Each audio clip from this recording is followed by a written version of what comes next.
ਇਸ ਕੁਐਸਚਨ ਨੂੰ ਕਰਨ ਵਾਸਤੇ ਸਾਨੂੰ ਬੇਸਿਕ ਡੀਸੀ ਸਰਕਟ ਦੀ ਲੋੜ ਪਵੇਗੀ। ਸਾਨੂੰ ਜਿਨ੍ਹਾਂ ਨੇ ਡੀਸੀ ਸਰਕਟ ਚੰਗੀ ਤਰ੍ਹਾਂ ਕੀਤਾ ਹੋਇਆਗਾ ਉਹਨਾਂ ਦਾ ਕੁਐਸਚਨ ਬਿਲਕੁਲ ਕ੍ਰਿਸਟਲ ਕਲੀਅਰ ਹੋਣਾ ਚਾਹੀਦਾ ਹੈਗਾ। ਦੇਖਦੇ ਆਂਗੇ। ਚਲੋ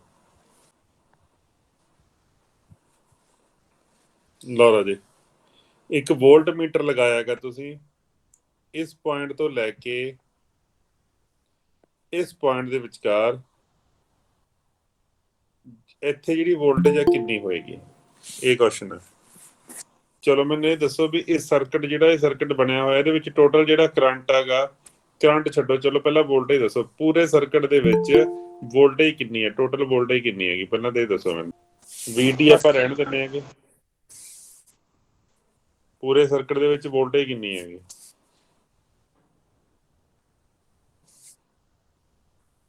8 ਵੋਲਟ ਹੈ ਜੀ। 12 ਤੇ 4 16 ਤਾਂ ਨਹੀਂ ਹੈਗੀ? ਨਹੀਂ ਸਰ, ਨਹੀਂ ਹੈਗੀ। ਓਕੇ, ਬਿਲਕੁਲ ਠੀਕ ਗੱਲ ਆ। ਦੇਖੋ ਬੱਚੇ ਜਿਨ੍ਹਾਂ ਨੇ ਨਹੀਂ ਕੁਝ ਪੜਿਆ ਹੋਇਆ ਹੈਗਾ, ਇੱਕ ਗੱਲ ਧਿਆਨ ਨਾਲ ਸੁਣਿਓ। ਜਦੋਂ ਵੀ ਆਪਾਂ ਜਿਹੜੇ ਸੈੱਲ ਹੁੰਦੇ ਆਂਗੇ, ਜਦੋਂ ਆਪਾਂ ਸੀਰੀਜ਼ ਦੇ ਵਿੱਚ ਲਗਾਉਣੇ ਆਂਗੇ ਤਾਂ ਜਿਹੜਾ ਆ ਟਰਮੀਨਲ ਹੈ ਪੋਜ਼ਿਟਿਵ ਆ, ਟਰਮੀਨਲ ਨੈਗੇਟਿਵ ਹੈ ਇੱਕ ਸੈੱਲ ਦਾ। ਤਾਂ ਨੈਗੇਟਿਵ ਟਰਮੀਨਲ ਹਮੇਸ਼ਾ ਅਗਲੇ, ਚਾਹੇ ਇੱਥੇ ਰੈਜ਼ਿਸਟੈਂਸ ਲੱਗਿਆ ਹੋਇਆ ਵਿਚਕਾਰ ਚਾਹੇ ਨਹੀਂ ਲੱਗਿਆ ਹੋਇਆ, ਪਰ ਅਸੀਂ ਸੈੱਲ ਨੂੰ ਸੈੱਲ ਦੇ ਨਾਲ ਜੇ ਆਪਾਂ ਕੰਪੇਅਰ ਕਰੀਏ ਤੇ ਉਹਨੂੰ ਜੋੜਨ ਦੇ ਵਿੱਚ ਤਰੀਕਾ ਦੇਖੀਏ ਤਾਂ ਨੈਗੇਟਿਵ ਸੈੱਲ ਪੋਜ਼ਿਟਿਵ ਨਾਲ ਜੁੜਿਆ ਹੋਣਾ ਚਾਹੀਦਾ ਤੇ ਜਿਹੜਾ ਨੈਗੇਟਿਵ ਹੈਗਾ ਇਹਦਾ ਅਗਲਾ ਇਹ ਪੋਜ਼ਿਟਿਵ ਨਾਲ ਜੁੜਿਆ ਹੋਣਾ ਚਾਹੀਦਾ। ਇਹ ਹੁੰਦੀ ਹੈ ਸਹੀ ਕਨੈਕਸ਼ਨ। ਸਹੀ ਕਨੈਕਸ਼ਨ ਦਾ ਮਤਲਬ ਕੀ ਹੈ ਕਿ ਜੇ ਇੱਥੇ 8 ਵੋਲਟ ਹੈਗਾ ਤੇ ਇੱਥੇ 2 ਵੋਲਟ ਆ ਤਾਂ ਟੋਟਲ ਵੋਲਟੇਜ ਪੂਰੇ ਸਰਕਟ ਦੇ ਵਿੱਚ ਸਾਡੇ ਕੋਲ ਕਿੰਨੀ ਹੋਏਗੀ? 10 ਵੋਲਟ ਹੋਏਗੀ। ਪਰ ਡਿਊ ਟੂ ਐਨੀ ਰੀਜ਼ਨ ਜੇ ਸਾਡੇ ਕੋਲੇ ਰੋਂਗਲੀ ਕਨੈਕਟ ਹੋ ਗਏ, ਸਾਡੇ ਕੋਲੇ ਕੋਈ ਵੀ ਦੋ ਜੇ ਨੈਗੇਟਿਵ ਨਾਲ ਨੈਗੇਟਿਵ ਤੇ ਪੋਜ਼ਿਟਿਵ ਨਾਲ ਪੋਜ਼ਿਟਿਵ ਜੁੜ ਗਿਆ ਤਾਂ ਸਾਡੇ ਕੋਲੇ ਇੱਥੇ ਮੰਨ ਲਓ ਹੈਗਾ 8 ਵੋਲਟ ਤੇ ਇੱਥੇ ਹੈਗਾ 2 ਵੋਲਟ, ਤਾਂ ਸਾਡੇ ਇਹਨਾਂ ਦੋਨਾਂ ਸੈੱਲਾਂ ਦੇ ਉੱਪਰ ਇੱਥੇ ਟਰਮੀਨਲ ਦੇ ਉੱਪਰ ਸਿਰਫ 6 ਵੋਲਟ ਹੋਏਗਾ। ਕਿਉਂ? ਕਿਉਂਕਿ ਇੱਥੇ ਨੈਗੇਟਿਵ ਨਾਲ ਨੈਗੇਟਿਵ ਇਹ ਸੈੱਲਾਂ ਦਾ ਜਿਹੜਾ ਕੰਪੋਜੀਸ਼ਨ ਹੈ, ਜਿਹੜੇ ਕਨੈਕਸ਼ਨ ਹੈ, ਇਹ ਪੁੱਠੇ ਨੇਗੇ। ਤਾਂ ਇਹ ਗੱਲ ਤੁਹਾਡੀ ਬਿਲਕੁਲ ਸਹੀ ਹੈਗੀ ਵੀ ਇਸ ਪੂਰੇ ਸਰਕਟ ਦੇ ਵਿੱਚ ਜਿਹੜੀ ਵੋਲਟੇਜ ਹੈਗੀ ਤੁਹਾਡੀ ਉਹ ਹੈਗੀ ਤੁਹਾਡੀ ਕਿੰਨੀ? 8 12 ਦੇ ਵਿੱਚੋਂ 4 ਘਟਾਈ ਇਸ ਪੂਰੇ ਸਰਕਟ ਦੇ ਵਿੱਚ ਵੋਲਟੇਜ ਹੈਗੀ ਤੁਹਾਡੀ 8 ਵੋਲਟ। ਚਲੋ ਇਸ ਪੂਰੇ ਸਰਕਟ ਦੀ ਰੈਜ਼ਿਸਟੈਂਸ ਕਿੰਨੀ ਹੈਗੀ? 4 ਓਮ ਸਰ। 4 ਓਮ ਹੈ ਜੀ। ਠੀਕ ਹੈ ਜੀ, ਇੱਥੇ ਤੱਕ ਤਾਂ ਤੁਸੀਂ ਪਹੁੰਚ ਗਏ। ਹੁਣ ਮੈਨੂੰ ਦੱਸੋ ਫਿਰ V1 ਦੀ ਵੈਲਿਊ ਦੱਸ ਸਕਦੇ ਹੋ? ਇੱਥੇ 8 ਵੋਲਟ ਆਊਗਾ ਜੀ। 8 ਵੋਲਟ ਕਿਵੇਂ ਆਊਗਾ ਮੋਹਿਤ? ਉਹਦੇ ਕਰੋਸ 4 ਆ ਗਈ 2 ਓਮ ਦੇ ਆਪਾਂ ਕਰੋਸ। ਨੇ ਕੀ ਕਰਨਾ ਹੁੰਦਾ ਦੇਖੋ ਰਾਜੇ, ਇਸ ਪੂਰੇ ਸਰਕਟ ਦੇ ਵਿੱਚ ਜੇ ਸਾਡਾ ਇਹੀ ਵੋਲਟ ਮੀਟਰ ਹੈ ਜਿਹੜਾ ਸਾਡਾ ਉਹ ਇੱਥੇ ਲੱਗਿਆ ਹੁੰਦਾ, ਇੱਥੇ ਲੱਗਣ ਦੀ ਬਜਾਏ ਉਹ ਇੱਥੇ ਲੱਗਿਆ ਹੁੰਦਾ ਤਾਂ ਉਹਨੇ ਕਿੰਨਾ ਪੜ੍ਹਨਾ ਸੀਗਾ? ਉਹਨੇ ਆਹ ਵੋਲਟੇਜ ਪੜ੍ਹਨੀ ਸੀ 12 ਵੋਲਟ, ਪਰ ਉਹ ਲੱਗਿਆ ਹੋਇਆ ਹੈਗਾ ਇਸ ਪੁਆਇੰਟ ਦੇ ਉੱਪਰ, ਇਸ ਪੁਆਇੰਟ ਦੇ ਉੱਪਰ। ਇਹਦਾ ਮਤਲਬ ਇਸ ਪੂਰੀ ਵੋਲਟੇਜ ਦੇ ਵਿੱਚੋਂ ਜਿੰਨੇ ਦਾ ਸੈੱਲ ਹੈਗਾ ਉਹਦੇ ਵਿੱਚੋਂ ਆਹ ਡ੍ਰੌਪ ਮਾਈਨਸ ਹੋ ਜਾਣਗੇ ਤੇ ਟੋਟਲ ਜਿਹੜੀ ਵੋਲਟੇਜ ਬਚੇਗੀ ਉਹ ਪੜੇਗਾ। ਤਾਂ ਮਤਲਬ ਕੀ ਹੈ ਇਸ ਪੂਰੇ ਸਰਕਟ ਦੇ ਵਿੱਚ ਵੋਲਟੇਜ ਕਿੰਨੀ ਫਲੋ ਹੋ ਰਹੀ ਹੈਗੀ? ਵੋਲਟੇਜ ਕਿੰਨੀ ਹੈਗੀ? 8 ਆ ਗਈ ਤੇ ਪੂਰੇ ਸਰਕਟ ਦੀ ਰੈਜ਼ਿਸਟੈਂਸ ਹੈਗੀ ਜਿਹੜੀ 4 ਆ ਗਈ।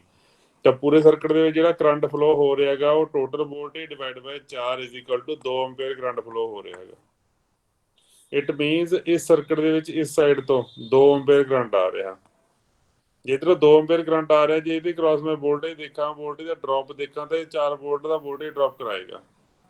ਤਾਂ ਜੇ ਆਪਾਂ ਹੁਣ ਆਹ A ਤੇ B ਪੁਆਇੰਟ ਦੇ ਵਿਚਕਾਰ ਦੇਖੀਏ, A ਪੁਆਇੰਟ ਤੇ B ਪੁਆਇੰਟ ਦੇਖੀਏ ਤਾਂ ਸਾਨੂੰ ਪਤਾ ਟੋਟਲ ਵੋਲਟੇਜ ਕਿੰਨੀ ਆ? 12, ਜਿਹਦੇ 4 ਵੋਲਟ ਦਾ ਡ੍ਰੌਪ ਹੋ ਰਿਹਾ ਹੈਗਾ, 4 ਵੋਲਟ ਦਾ ਡ੍ਰੌਪ ਹੋ ਰਿਹਾ ਹੈਗਾ ਸਾਡੇ ਕੋਲ। ਕਿਉਂਕਿ ਜਿਹੜੀ ਟਰਮੀਨਲ ਵੋਲਟੇਜ ਹੁੰਦੀ ਹੈਗੀ ਸਾਡੀ, ਟਰਮੀਨਲ ਵੋਲਟੇਜ ਜਿਹੜੀ E ਹੁੰਦੀ ਹੈਗੀ ਉਹ ਹੁੰਦੀ ਹੈਗੀ ਸਾਡੀ ਟੋਟਲ ਵੋਲਟੇਜ, ਟੋਟਲ ਜਿਹੜੀ ਹੁੰਦੀ ਹੈ ਜਿਹੜੀ ਸਾਡੀ EM ਇੰਡਿਊਸਡ ਮਾਈਨਸ IR ਹੁੰਦੀ ਹੈ। ਮਤਲਬ ਰੈਜ਼ਿਸਟੈਂਸ ਦੇ ਕ੍ਰਾਸ ਜਿਹੜਾ ਵੋਲਟੇਜ ਡ੍ਰੌਪ ਹੈਗਾ ਉਹ ਆਪਾਂ ਜਦੋਂ ਆਪਾਂ ਮਾਈਨਸ ਕਰਾਂਗੇ ਟੋਟਲ ਵੋਲਟੇਜ ਦੇ ਵਿੱਚ ਸਾਡੇ ਕੋਲ ਟੋਟਲ ਵੋਲਟੇਜ ਆ ਜਾਂਦੀ ਹੁੰਦੀ ਹੈ, ਟਰਮੀਨਲ ਵੋਲਟੇਜ ਆ ਜਾਂਦੀ ਹੁੰਦੀ ਹੈ।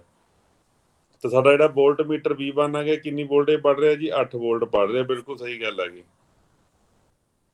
ਤਾਂ ਜੇ ਮੈਂ ਹੁਣ ਤੁਹਾਨੂੰ ਪੁੱਛਾਂ ਕਿ ਜੇ ਸਾਡੇ ਕੋਲੇ ਵਿੱਚ ਇੱਥੇ ਲੱਗਿਆ ਹੋਵੇ ਵੋਲਟ ਮੀਟਰ, ਇੱਥੇ ਤਾਂ ਇੱਥੇ ਵੋਲਟੇਜ ਕਿੰਨੀ ਪੜੀ ਜਾ ਰਹੀ ਹੈ ਦੱਸ ਸਕਦੇ ਹੋਗੇ? 6 ਵੋਲਟ ਆਊਗਾ ਜੀ।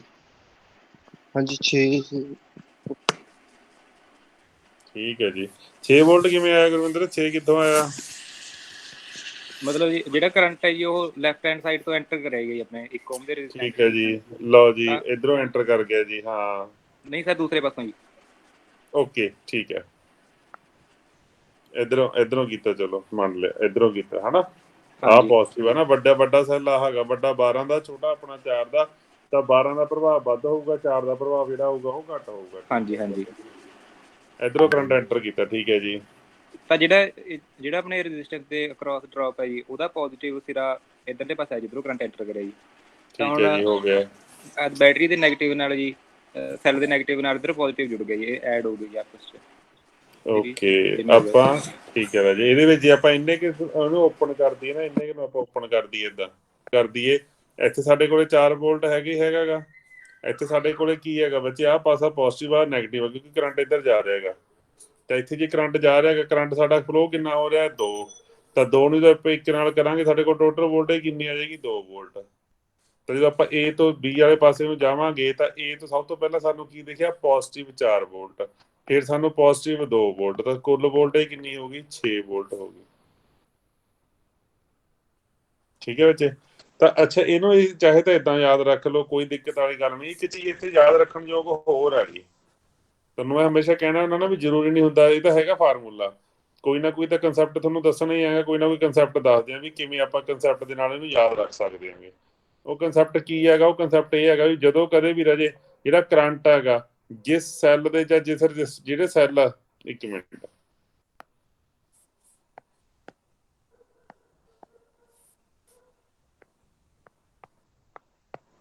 ਦੇਖੋ ਬੱਚੇ, ਜਿਹੜਾ ਤਾਂ ਹੈਗਾ ਆ ਇੰਨਾ ਪਾਸਾ, ਆਹ ਜਿਹੜਾ ਕਰੰਟ ਆ ਉਹ ਕਿਹਦੇ ਹਿਸਾਬ ਨਾਲ ਫਲੋ ਹੋ ਰਿਹਾ ਰਾਜੇ, ਉਹ 12 ਦੇ ਹਿਸਾਬ ਨਾਲ ਫਲੋ ਹੋ ਰਿਹਾ ਕਿ ਹੇਠਾਂ ਵਾਲੇ ਹਿਸਾਬ ਨਾਲ ਫਲੋ ਹੋ ਰਿਹਾ ਉਹ। ਠੀਕ ਹੈ ਜੀ। ਤਾਂ 12 ਦਾ ਜਿਹੜਾ ਪੋਜ਼ਿਟਿਵ ਸਿਰਾ ਹੈਗਾ ਉਹ ਹੈਗਾ ਇੱਧਰ ਨੂੰ, ਤਾਂ 12 ਦੇ ਨਾਲ ਲੱਗੀ ਹੋਈ ਰੈਜ਼ਿਸਟੈਂਸ ਜਿਹੜੀ ਹੋਊਗੀ ਉਹ ਹਮੇਸ਼ਾ ਡ੍ਰੌਪ ਕਰਵਾਊਗੀ, ਯਾਦ ਰੱਖਣਾ।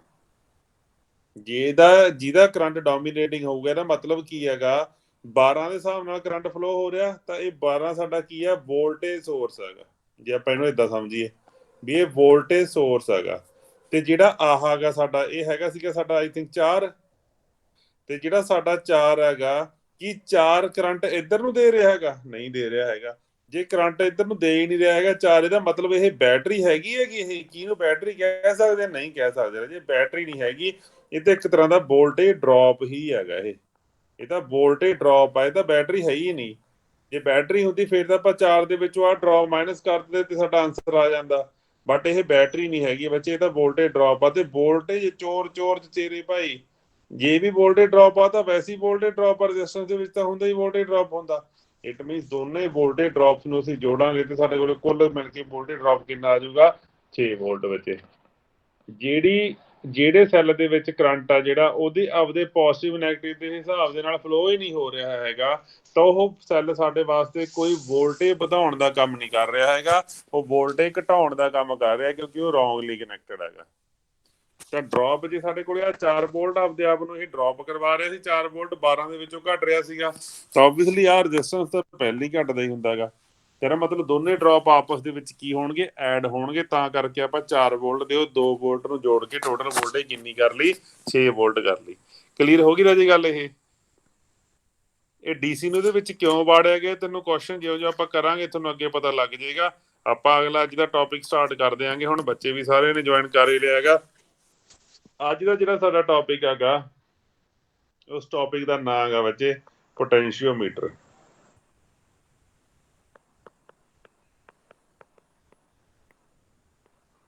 ਪੋਟੈਂਸ਼ੀਓਮੀਟਰ ਹੈਗਾ, ਬੜਾ ਇੰਪੋਰਟੈਂਟ ਟੌਪਿਕ ਹੈਗਾ ਇਹ। ਪੋਟੈਂਸ਼ੀਓਮੀਟਰ ਹੁੰਦਾ ਕੀ ਹੈਗਾ, ਦੇਖੋ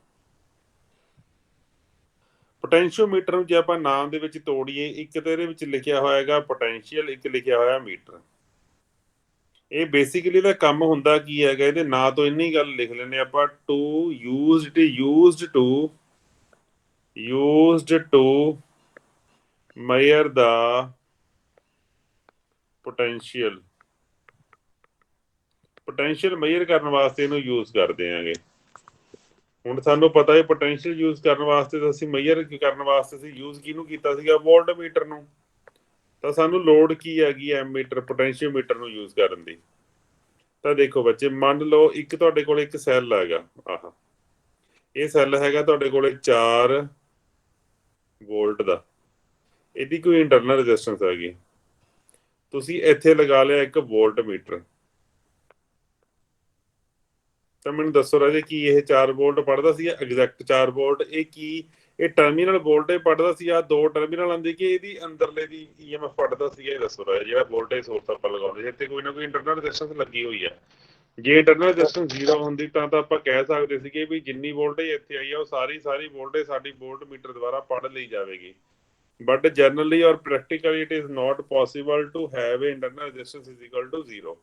ਇਹ ਪੋਸੀਬਲ ਹੀ ਨਹੀਂ ਹੈਗਾ ਵੀ ਇੰਟਰਨਲ ਰੈਜ਼ਿਸਟੈਂਸ ਜਿਹੜੀ ਹੈਗੀ ਉਹ ਕਦੇ ਵੀ ਕਿਸੇ ਵੀ ਹਾਲਾਤ ਦੇ ਵਿੱਚ 0 ਹੋ ਜੇ। ਜੇ 0 ਨਹੀਂ ਹੋਈ ਹੈਗੀ ਇਹਦਾ ਮਤਲਬ ਉਹਦੇ ਅੰਦਰ ਕੁਝ ਨਾ ਕੁਝ ਡ੍ਰੌਪ ਤਾਂ ਹੋਊਗਾ ਹੀ ਹੋਊਗਾ। ਤੇ ਇਹਦਾ ਮਤਲਬ ਜਿਹੜੀ ਵੋਲਟੇਜ ਇੱਥੇ ਹੈਗੀ ਸਾਡੀ 4 ਵੋਲਟ ਇੱਥੇ ਆ ਨਹੀਂ ਸਕਦੀ ਹੈਗੀ, ਇੱਥੇ ਕੋਈ ਨਾ ਕੋਈ ਵੋਲਟੇਜ ਹੈ ਜਿਹੜੀ ਵੋਲਟੇਜ ਦਾ ਨਾਮ ਹੈ ਟਰਮੀਨਲ ਵੋਲਟੇਜ। ਤਾਂ ਟਰਮੀਨਲ ਵੋਲਟੇਜ ਹੋਵੇਗੀ ਕੀ, ਜਿਹੜੀ ਟੋਟਲ ਵੋਲਟੇਜ ਹੈ ਤੁਹਾਡੀ ਮਾਈਨਸ ਆਈ ਜਿਹੜਾ ਕਰੰਟ ਫਲੋ ਹੋ ਰਿਹਾ ਤੇ RN। ਇਹ ਗੱਲ ਸਮਝਦੇ ਹੋ ਜੀ? ਤਾਂ ਇੰਨੀ ਵੋਲਟੇਜ ਮਤਲਬ ਇਸ 4 ਜੇ ਦੇ ਅਸਲੀ ਇਹਦੇ ਅੰਦਰਲੇ ਪਾਸੇ ਵੋਲਟੇਜ 4 ਆ ਗਈ ਤਾਂ ਪੱਕੀ ਗੱਲ ਹੈ ਇੱਥੇ ਕੋਈ ਨਾ ਕੋਈ ਡ੍ਰੌਪ ਹੋਣ ਤੋਂ ਬਾਅਦ, ਕਿਉਂਕਿ ਜਦੋਂ ਆਪਾਂ ਵੋਲਟ ਮੀਟਰ ਲਗਾਉਣੇ ਰਹੇ ਸਾਡੇ ਸਰਕਟ 'ਚ ਕਰੰਟ ਫਲੋ ਹੁੰਦਾ ਕਿ ਨਹੀਂ ਹੁੰਦਾ ਦੱਸੋ? ਬੇਸ਼ੱਕ ਥੋੜਾ ਹੁੰਦਾ ਤਾਂ ਹੈਗਾ, ਬੇਸ਼ੱਕ ਥੋੜਾ ਹੁੰਦਾ ਬਟ ਹੁੰਦਾ ਤਾਂ ਹੈਗਾ।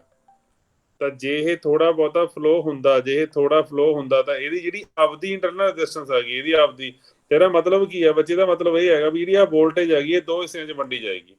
ਇੱਕ ਵੋਲਟੇਜ ਦਾ ਜਿਹੜਾ ਡ੍ਰੌਪ ਆ ਉਹ ਵੋਲਟੇਜ ਦੇ ਵੋਲਟ ਮੀਟਰ ਦੇ ਇੰਟਰਨਲ ਰੈਜ਼ਿਸਟੈਂਸ ਦੇ ਵਿੱਚ ਡ੍ਰੌਪ ਹੋਊਗਾ, ਇੱਕ ਜਿਹੜਾ ਵੋਲਟੇਜ ਡ੍ਰੌਪ ਹੋਊਗਾ RN ਦੇ ਕ੍ਰਾਸ ਹੋਊਗਾ। ਮਤਲਬ ਕੀ ਹੈ ਬੱਚੇ, ਜਿਹੜੀ ਆ ਟੋਟਲ ਵੋਲਟੇਜ ਸੀ ਉਹ ਦੋ ਹਿੱਸਿਆਂ ਦੇ ਵਿੱਚ ਵੰਡੇਗੀ। ਇੱਕ ਹਿੱਸਾ ਜਿਹੜਾ ਇੱਥੇ ਰਹਿ ਗਿਆ ਵੋਲਟੇਜ ਦਾ, ਇੱਕ ਹਿੱਸਾ ਜਿਹੜਾ ਰਹਿ ਗਿਆ ਉਹ ਇਹਦੀ ਇੰਟਰਨਲ ਰੈਜ਼ਿਸਟੈਂਸ ਦੇ ਵਿੱਚ ਰਹਿ ਜਾਏਗਾ। ਤਾਂ ਮਤਲਬ ਕੀ ਹੈ ਇੱਥੋਂ ਸਾਨੂੰ ਕੀ ਪਤਾ ਲੱਗਦਾ, ਇਹ ਵੋਲਟ ਮੀਟਰ ਕਦੇ ਵੀ ਐਗਜ਼ੈਕਟ ਰੀਡਿੰਗ ਨਹੀਂ ਪੜ੍ਹ ਸਕਦਾ ਹੈਗਾ, ਐਗਜ਼ੈਕਟ ਰੀਡਿੰਗ ਨਹੀਂ ਪੜ੍ਹਦਾ ਹੈਗਾ, ਇਹ ਐਗਜ਼ੈਕਟ ਰੀਡਿੰਗ ਨਹੀਂ ਪੜ੍ਹ ਸਕਦਾ ਹੈਗਾ। ਅੱਛਾ, ਇਹ ਤੁਹਾਨੂੰ ਪੁੱਛਿਆ ਜਾਵੇ ਰਾਜੇ, ਜੇ ਤੁਹਾਨੂੰ ਪੁੱਛਿਆ ਜਾਵੇ ਵੀ ਇੱਕ ਤੁਹਾਡੇ ਕੋਲੇ ਹੈਗਾ ਓਹਮ ਮੀਟਰ, ਕੁਐਸਚਨ ਦਾ ਜਵਾਬ ਦੇ ਰਾਜੇ, ਇੱਕ ਹੈਗਾ ਓਹਮ ਮੀਟਰ ਤੇ ਇੱਕ ਤੁਹਾਡੇ ਕੋਲੇ ਹੈਗਾ ਗਾ ਵੀਟਸਟੋਨ ਬ੍ਰਿਜ। ਸਾਨੂੰ ਸਾਰਿਆਂ ਨੂੰ ਪਤਾ ਹੈ ਵੀਟਸਟੋਨ ਬ੍ਰਿਜ ਆ ਜਿਹੜਾ ਉਹ ਕਿਵੇਂ, ਉਹ ਕੀ ਕਰਦਾ ਹੈਗਾ, ਉਹ ਰੈਜ਼ਿਸਟੈਂਸ ਮੇਜਰ ਕਰਦਾ ਨਾ, ਮੀਡੀਅਮ ਰੈਜ਼ਿਸਟੈਂਸ ਮੇਜਰ ਕਰਦਾ। ਇਹਦੇ ਨਾਲ ਵੀ ਰੈਜ਼ਿਸਟੈਂਸ ਮੇਜਰ ਕਰ ਸਕਦੇ ਆ।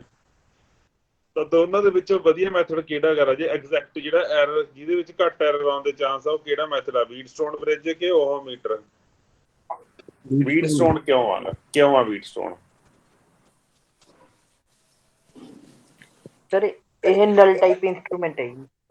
ਉਹਦੇ ਨਾਲ ਕੀ ਹੁੰਦਾ ਫਿਰ ਨਲ ਟਾਈਪ ਨਾਲ?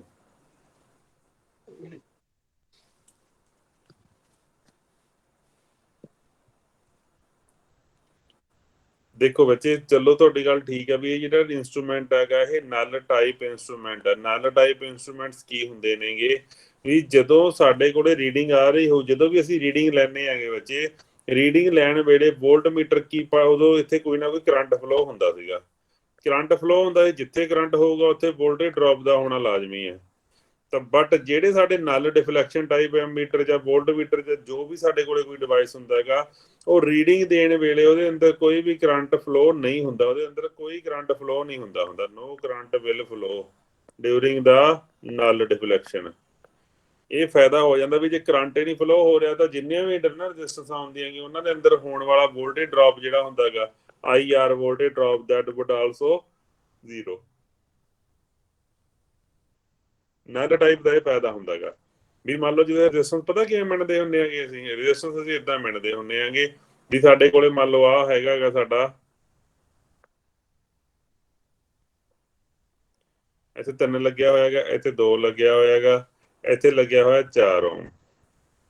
ਤਾਂ ਅਸੀਂ ਕੀ ਕਰਦੇ ਸੀਗੇ, ਅਸੀਂ ਇੱਥੇ ਸਾਡੇ ਕੋਲੇ ਕੋਈ ਨਾ ਕੋਈ DC ਸਪਲਾਈ ਦਿੱਤੀ ਹੋਈ ਹੈਗੀ, ਇੱਥੇ ਸਾਡੇ ਕੋਲੇ ਲੱਗਿਆ ਹੁੰਦਾ ਸੀਗਾ ਇੱਕ ਡਿਫਲੈਕਸ਼ਨ ਟਾਈਪ ਐਮੀਟਰ ਕਹਿ ਲਓ, ਵੋਲਟ ਮੀਟਰ ਕਹਿ ਲਓ ਜਾਂ ਗਲਵੈਨੋਮੀਟਰ ਕਹਿ ਲਓ। ਇੱਥੇ ਅਸੀਂ ਕੀ ਕਰਦੇ ਸੀਗੇ, ਸਾਨੂੰ ਪਤਾ ਵੀ ਆਹ ਦੋਨਾਂ ਦੀ ਜਿਹੜੀ ਮਲਟੀਪਲੀਕੇਸ਼ਨ ਆ ਕਿੰਨੀ ਆ 6। ਇੱਥੇ ਅਸੀਂ 4 ਨੂੰ ਗੁਣਾ ਕਰੀ ਜਾਂਦੇ, ਇਹਨੂੰ ਕਦੇ ਵਧਾ ਦਿੰਦੇ ਸੀ ਕਦੇ ਘਟਾ ਦਿੰਦੇ ਸੀ, ਵਧਾ ਘਟਾ ਕੇ ਦੇ ਸੀ ਵੀ ਜਦੋਂ ਨਲ ਹੋ ਗਿਆ ਡਿਫਲੈਕਸ਼ਨ ਜਿਹੜੀ ਸਾਡੀ ਇਹ 0 ਹੋ ਗਈ। ਇਹਦਾ ਮਤਲਬ ਕੀ ਆ, ਉਹ ਪੁਆਇੰਟ ਉਹ ਜਿਹੜੀ ਰੈਜ਼ਿਸਟੈਂਸ ਹੋਊਗੀ ਉਹਦੀ ਵੈਲਿਊ ਕਿੰਨੀ ਹੋਊਗੀ, ਉਹਦੀ ਵੈਲਿਊ 1.5 ਹੋਊਗੀ, ਕਿਉਂਕਿ 4 ਨੂੰ 1.5 ਨਾ ਕਰਾਂਗੇ ਤਾਂ ਹੀ 6 ਆਊਗਾ ਨਾ, ਤਾਂ ਹੀ ਨਲ ਡਿਫਲੈਕਸ਼ਨ ਆਊਗੀ ਨਾ। ਤਾਂ ਨਲ ਡਿਫਲੈਕਸ਼ਨ ਦੇ ਵੇਲੇ ਐਮੀਟਰ ਦੇ ਵਿੱਚ ਫਲੋ ਹੋਣ ਵਾਲਾ ਕਰੰਟ ਕਿੰਨਾ ਹੁੰਦਾ ਹੈਗਾ 0। ਤਾਂ ਇਦਾਂ ਦੇ ਜਿਹੜੇ ਐਮੀਟਰ ਵੋਲਟ ਮੀਟਰ ਜਾਂ ਕੋਈ ਵੀ ਇੰਸਟਰੂਮੈਂਟਸ ਹੁੰਦੇ ਨੇਗੇ ਜਿਨ੍ਹਾਂ ਦੇ ਵਿੱਚ ਉਸ ਵੇਲੇ ਕਰੰਟ ਹੀ ਨਹੀਂ ਫਲੋ ਹੋ ਰਿਹਾ ਹੁੰਦਾ ਜਿਸ ਵੇਲੇ ਉਹ ਰੀਡਿੰਗ ਦਿੰਦੇ ਨੇਗੇ, ਤਾਂ ਉਹਨਾਂ ਦੇ ਵਿੱਚ ਜਿਹੜੀ ਹੈਗੀ ਐਰਰ ਦੇ ਚਾਂਸਿਸ ਜਿਹੜੇ ਹੁੰਦੇ ਆ ਬਹੁਤ ਘੱਟ ਹੁੰਦੇ ਹੈਗੇ, ਲੋਡਿੰਗ ਇਫੈਕਟ ਬਹੁਤ ਘੱਟ ਹੁੰਦਾ ਹੈਗਾ। ਓਕੇ ਜੀ, ਤਾਂ ਉਸੇ ਤਰੀਕੇ ਨਾਲ ਅਸੀਂ ਹੁਣ ਜੇ ਆਪਾਂ ਆਹ ਬੀਟਸਟੋਨ ਵਿੱਚ ਦੇਖ ਰਹੇ ਹਾਂ, ਬੀਟਸਟੋਨ ਕੀ ਹੈ, ਇੱਕ ਨਲ ਟਾਈਪ ਹੈਗਾ। ਤਾਂ ਉਸੇ ਤਰੀਕੇ ਨਾਲ ਜਿਹੜਾ ਅਸੀਂ ਪੋਟੈਂਸ਼ੀਓਮੀਟਰ ਪੜ੍ਹਨ ਜਾ ਰਹੇ ਹਾਂਗੇ, ਇਹ ਐਗਜ਼ੈਕਟ ਰੀਡਿੰਗ ਦਿੰਦਾ ਹੈਗਾ। ਕਿਉਂ ਦਿੰਦਾ? ਕਿਉਂਕਿ ਇਹ ਵੀ ਇੱਕ ਨਲ ਟਾਈਪ ਇੰਸਟਰੂਮੈਂਟ ਹੈਗਾ।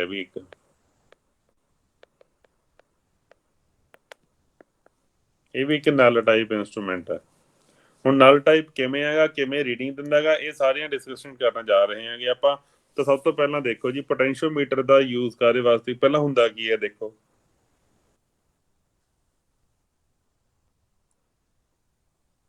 ਇਹ ਪੋਟੈਂਸ਼ੀਓਮੀਟਰ ਜਿਹੜਾ ਹੁੰਦਾ ਨਾ, ਇਹਦੇ ਵਿੱਚ ਇੱਕ ਤਾਂ ਨੋਨ ਸੋਰਸ ਹੁੰਦਾ ਹੈਗਾ, ਜਿਹਦੀ ਵੈਲਿਊ ਸਾਨੂੰ ਪਤਾ ਹੁੰਦੀ ਹੈ, EMF, ਜਾਂ ਫਿਰ ਇਹਨੂੰ ਆਪਾਂ ਕਹਿੰਦੇ ਹਾਂ ਕਿ ਸਟੈਂਡਰਡ ਸੈੱਲ ਦਾ ਮਤਲਬ ਜਿਹਦੀ ਸਾਨੂੰ ਵੋਲਟੇਜ ਪਤਾ ਹੁੰਦੀ ਹੈ। ਕੋਈ ਇਹੋ ਜਿਹਾ ਸੈੱਲ ਜਿਹਦੀ ਵੋਲਟੇਜ ਫਿਕਸ ਜੀ ਰਹਿੰਦੀ ਹੋਵੇ, ਇੱਕ ਤਾਂ ਸਟੈਂਡਰਡ ਸੈੱਲ ਹੁੰਦਾ ਹੈਗਾ। ਦੂਜਾ ਇਹਦੇ ਅੰਦਰ ਹੁੰਦੀ ਹੈਗੀ ਇੱਕ long wire of uniform cross section area.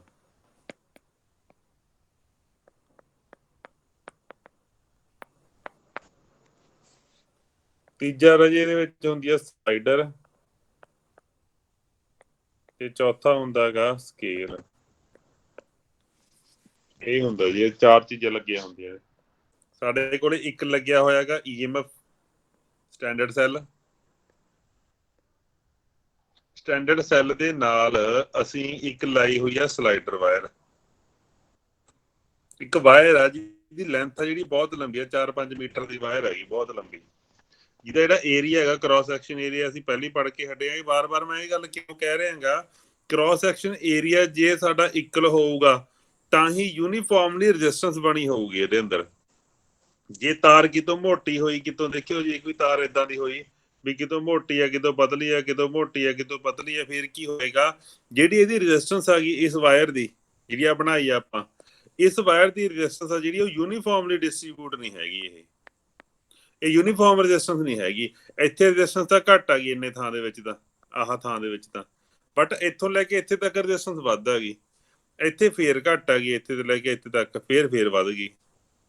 ਤਾਂ ਜੇ ਕੋਈ ਇਹੀ ਜਿਹੀ ਵਾਇਰ ਹੋਊਗੀ ਜਿਹਦੀ ਰੈਜ਼ਿਸਟੈਂਸ ਸਾਡਾ, ਉਹ ਨਹੀਂ ਅਸੀਂ ਯੂਜ਼ ਕਰਨੀ। ਕੋਈ ਅਸੀਂ ਇਹੀ ਜਿਹੀ ਵਾਇਰ ਯੂਜ਼ ਕਰਨੀ ਆ ਜਿਹਦੀ ਕਿ ਥਰੂ ਆਊਟ ਦਾ ਲੈਂਥ, ਜਿਹੜਾ ਏਰੀਆ ਆਫ ਕ੍ਰਾਸ ਸੈਕਸ਼ਨ ਆ ਉਹ ਸੇਮ ਹੋਵੇ। ਜੇ area of cross section same ਹੈਗਾ ਤਾਂ ਉਹਦੀ ਰੈਜ਼ਿਸਟੈਂਸ ਵੀ ਸੇਮ ਹੋਊਗੀ। ਤਾਂ ਇਹ ਸਾਡੇ ਕੋਲੇ ਆ ਗਿਆ ਜੀ ਸਲਾਈਡਰ ਵਾਇਰ, ਇੱਥੋਂ ਲੈ ਕੇ ਇੱਥੇ ਤੱਕ। ਓਕੇ ਜੀ। ਉਸ ਤੋਂ ਬਾਅਦ ਆ ਜੇ ਸਾਡੇ ਕੋਲੇ ਇੱਕ ਹੁੰਦਾ ਗਾ, ਇੱਥੇ ਲੱਗਿਆ ਹੁੰਦਾ ਬੱਚੇ ਸਕੇਲ, ਇੱਥੇ ਲੱਗਿਆ ਹੁੰਦਾ, ਇਹਦੇ ਪੂਰੇ ਥਰੂ ਆਊਟ ਇਹਦੇ ਵਿੱਚ ਸਕੇਲ ਲੱਗਿਆ ਹੁੰਦਾ ਹੈਗਾ।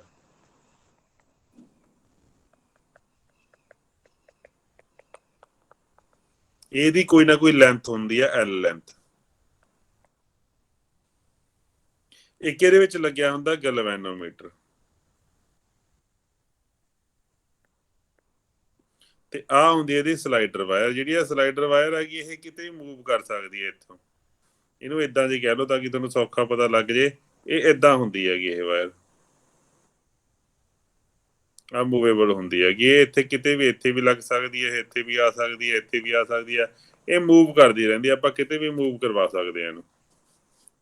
ਤੇ ਇਹਨੂੰ ਆਪਾਂ ਕਈ ਵਾਰੀ ਇਹਨੂੰ ਜੌਕੀ ਵੀ ਕਹਿ ਦਿੰਦੇ ਹੈਗੇ।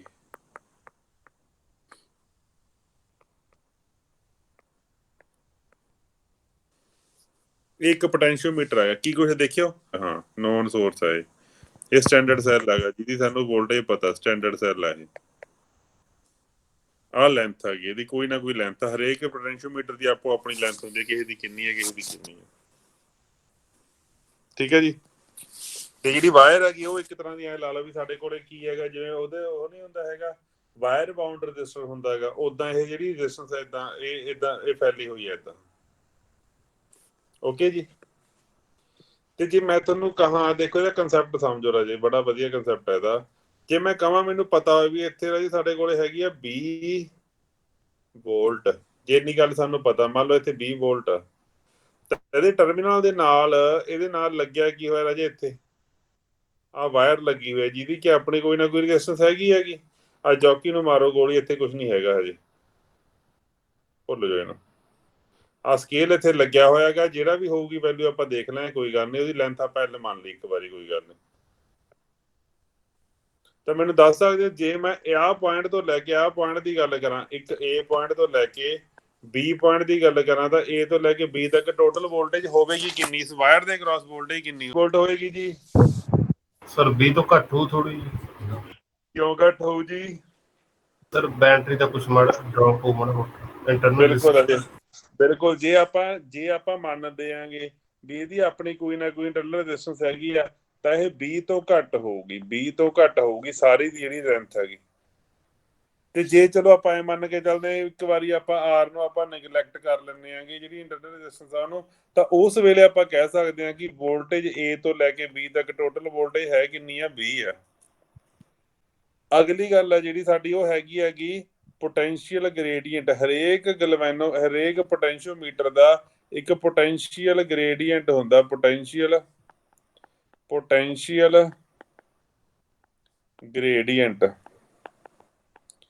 ਪੋਟੈਂਸ਼ੀਅਲ ਗ੍ਰੇਡੀਐਂਟ ਹੁੰਦਾ ਗਾ ਪਰ ਯੂਨਿਟ ਵੋਲਟੇਜ ਪਰ ਯੂਨਿਟ ਆਫ ਲੈਂਥ। ਵੀ ਇੱਕ ਪਾਰਟੀਕੂਲਰ ਪਰ ਯੂਨਿਟ ਵਾਸਤੇ ਟੋਟਲ ਜਿਹੜੀ ਸਾਡੀ ਵੋਲਟੇਜ ਹੈਗੀ ਉਹ ਕਿੰਨੀ ਹੋਏਗੀ। ਆਪਾਂ ਨੂੰ ਪਤਾ ਵੀ ਰਾਜੇ, ਜਦੋਂ L ਲੈਂਥ, ਜੇ ਆਪਾਂ ਸਾਰੀ ਜਿਹੜੀ ਲੈਂਥ ਹੈਗੀ ਜੇ ਉਹ L ਹੋਵੇ, ਜੇ ਸਾਰੀ ਜਿਹੜੀ ਲੈਂਥ ਹੈਗੀ ਫॉर L ਲੈਂਥ ਵੋਲਟੇਜ ਕਿੰਨੀ ਹੋਊਗੀ ਰਾਜੇ? ਸਾਡੀ ਟੋਟਲ ਵੋਲਟੇਜ 20 ਹੋਏਗੀ ਨਾ, ਜਿਹੜੀ ਇੱਥੋਂ ਅਸੀਂ ਦਿੱਤੀ ਹੈਗੀ। ਠੀਕ ਹੈ ਜੀ। ਮੰਨ ਲਓ ਇੱਕ ਪੁਆਇੰਟ ਹੈ, ਇੱਥੇ ਪੁਆਇੰਟ ਹੈਗਾ, ਇਹ ਪੁਆਇੰਟ ਹੈਗਾ ਸਾਡਾ X ਪੁਆਇੰਟ ਹੈਗਾ। ਚਲੋ, ਤਾਂ ਪੂਰੀ ਲੈਂਥ ਦੇ ਵਿੱਚ ਜਿਹੜੀ ਹੋਊਗੀ L ਹੋਊ। ਜੇ ਆਪਾਂ ਪਰ ਯੂਨਿਟ ਲੈਂਥ ਦੇ ਵਿੱਚ ਪੁੱਛੀਏ ਵੀ ਇੱਕ ਯੂਨਿਟ ਲੈਂਥ ਦੇ ਵਿੱਚ ਜਿਹੜੀ ਟੋਟਲ ਵੋਲਟੇਜ ਹੋਊ ਉਹ ਕਿੰਨੀ ਹੋਊਗੀ? ਵਿੱਚ 20/L ਹੀ ਹੋਊਗੀ ਨਾ। ਤੇ ਜੇ ਆਪਾਂ ਪੁੱਛੀਏ ਯੂਨਿਟ ਦੀ ਥਾਂ ਤੇ ਪੁੱਛੀਏ ਵੀ X ਲੈਂਥ ਵਾਸਤੇ ਟੋਟਲ ਵੋਲਟੇਜ ਕਿੰਨੀ ਹੋਊਗੀ, ਤਾਂ ਉਹ X V/L ਨਹੀਂ ਆਊਗੀ।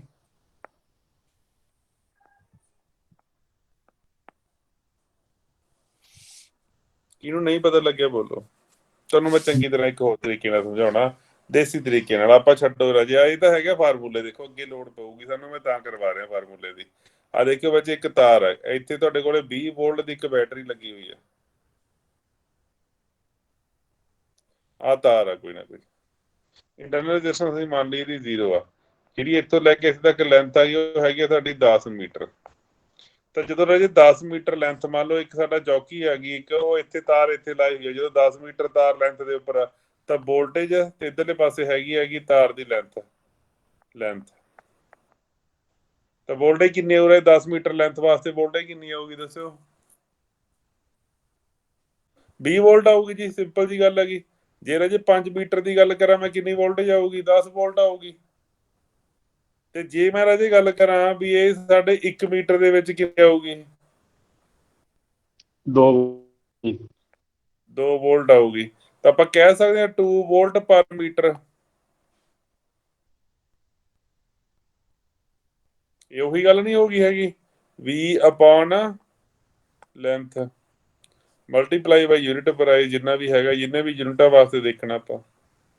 ਤਾਂ ਮਤਲਬ ਕੀ ਹੈ, ਕਹਿਣ ਦਾ ਭਾਵ ਕੀ ਹੈ ਰਾਜੇ, ਜਿਹੜਾ ਸਲਾਈਡਰ ਆ ਸਾਡਾ, ਇਹ ਜੌਕੀ ਜਦੋਂ ਆਪਾਂ ਇੱਧਰ ਮੂਵ ਕਰਾਂਗੇ, ਇੱਧਰ ਮੂਵ ਕਰਾਂਗੇ, ਇਹ ਦੇਖੋ ਜਦੋਂ ਆਪਾਂ ਮੂਵ ਕਰਾਂਗੇ, ਇਹ ਤਾਂ ਸਾਡੇ ਕੋਲੇ ਕੀ ਹੋਊ? ਇੱਥੇ ਸਾਡੇ ਕੋਲੇ ਇੱਕ ਜੌਕੀ ਲੱਗਿਆ ਹੁੰਦਾ ਹੈਗਾ, ਇੱਥੇ ਸਾਡੇ ਕੋਲੇ ਇੱਕ ਗਲਵੈਨੋਮੀਟਰ ਲੱਗਿਆ ਹੁੰਦਾ, ਆਹ ਜੌਕੀ ਹੈ।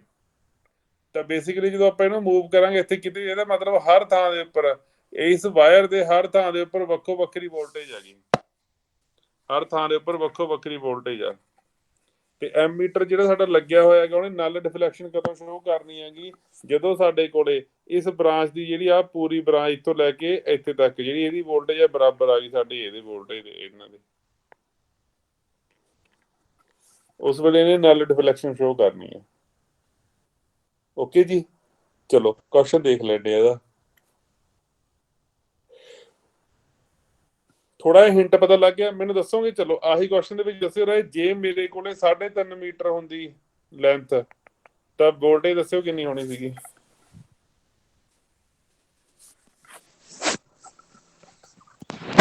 7 ਵੋਲਟ ਜੀ। ਬਿਲਕੁਲ ਜੀ 7 ਵੋਲਟ। ਦੇਖੋ 7 ਵੋਲਟ ਤੁਸੀਂ ਤਾਂ ਕੱਢਿਆ ਰੀਜ਼ਨਿੰਗ ਨਾਲ, ਜੇ ਆਪਾਂ ਇਹਦੇ ਨਾਲ ਕੱਢੀਏ ਵੀ 7 ਵੋਲਟ ਜੇ ਤੁਸੀਂ ਕੱਢਣੇ ਦਾ ਮਤਲਬ ਕਿੰਨੇ ਐਕਸ ਲੈਂਥ ਵਾਸਤੇ ਕੱਢਣਾ ਹੈਗਾ, ਕਿੰਨੀ ਲੈਂਥ ਸੀਗੀ 3.5 ਮੀਟਰ, ਤੇ ਇੱਥੇ 3.5 ਭਰ ਲਈਏ, ਇੱਥੇ ਐਕਸ ਦੀ ਥਾਂ ਤੇ ਆਪਾਂ ਭਰਿਆ 3.5 ਗੁਣਾ ਵੋਲਟੇਜ ਸਾਡੀ ਕਿੰਨੀ ਹੈਗੀ, ਟੋਟਲ ਵੋਲਟੇਜ ਹੈ ਕਿੰਨੀ ਹੈਗੀ ਸਾਡੀ 20 ਹੈਗੀ, ਤੇ ਲੈਂਥ ਅਸੀਂ ਕਿੰਨੀ ਮੰਨੀ ਹੈਗੀ ਰਾਜੇ ਤਾਰ ਦੀ ਸਾਡੇ ਦੀ 10।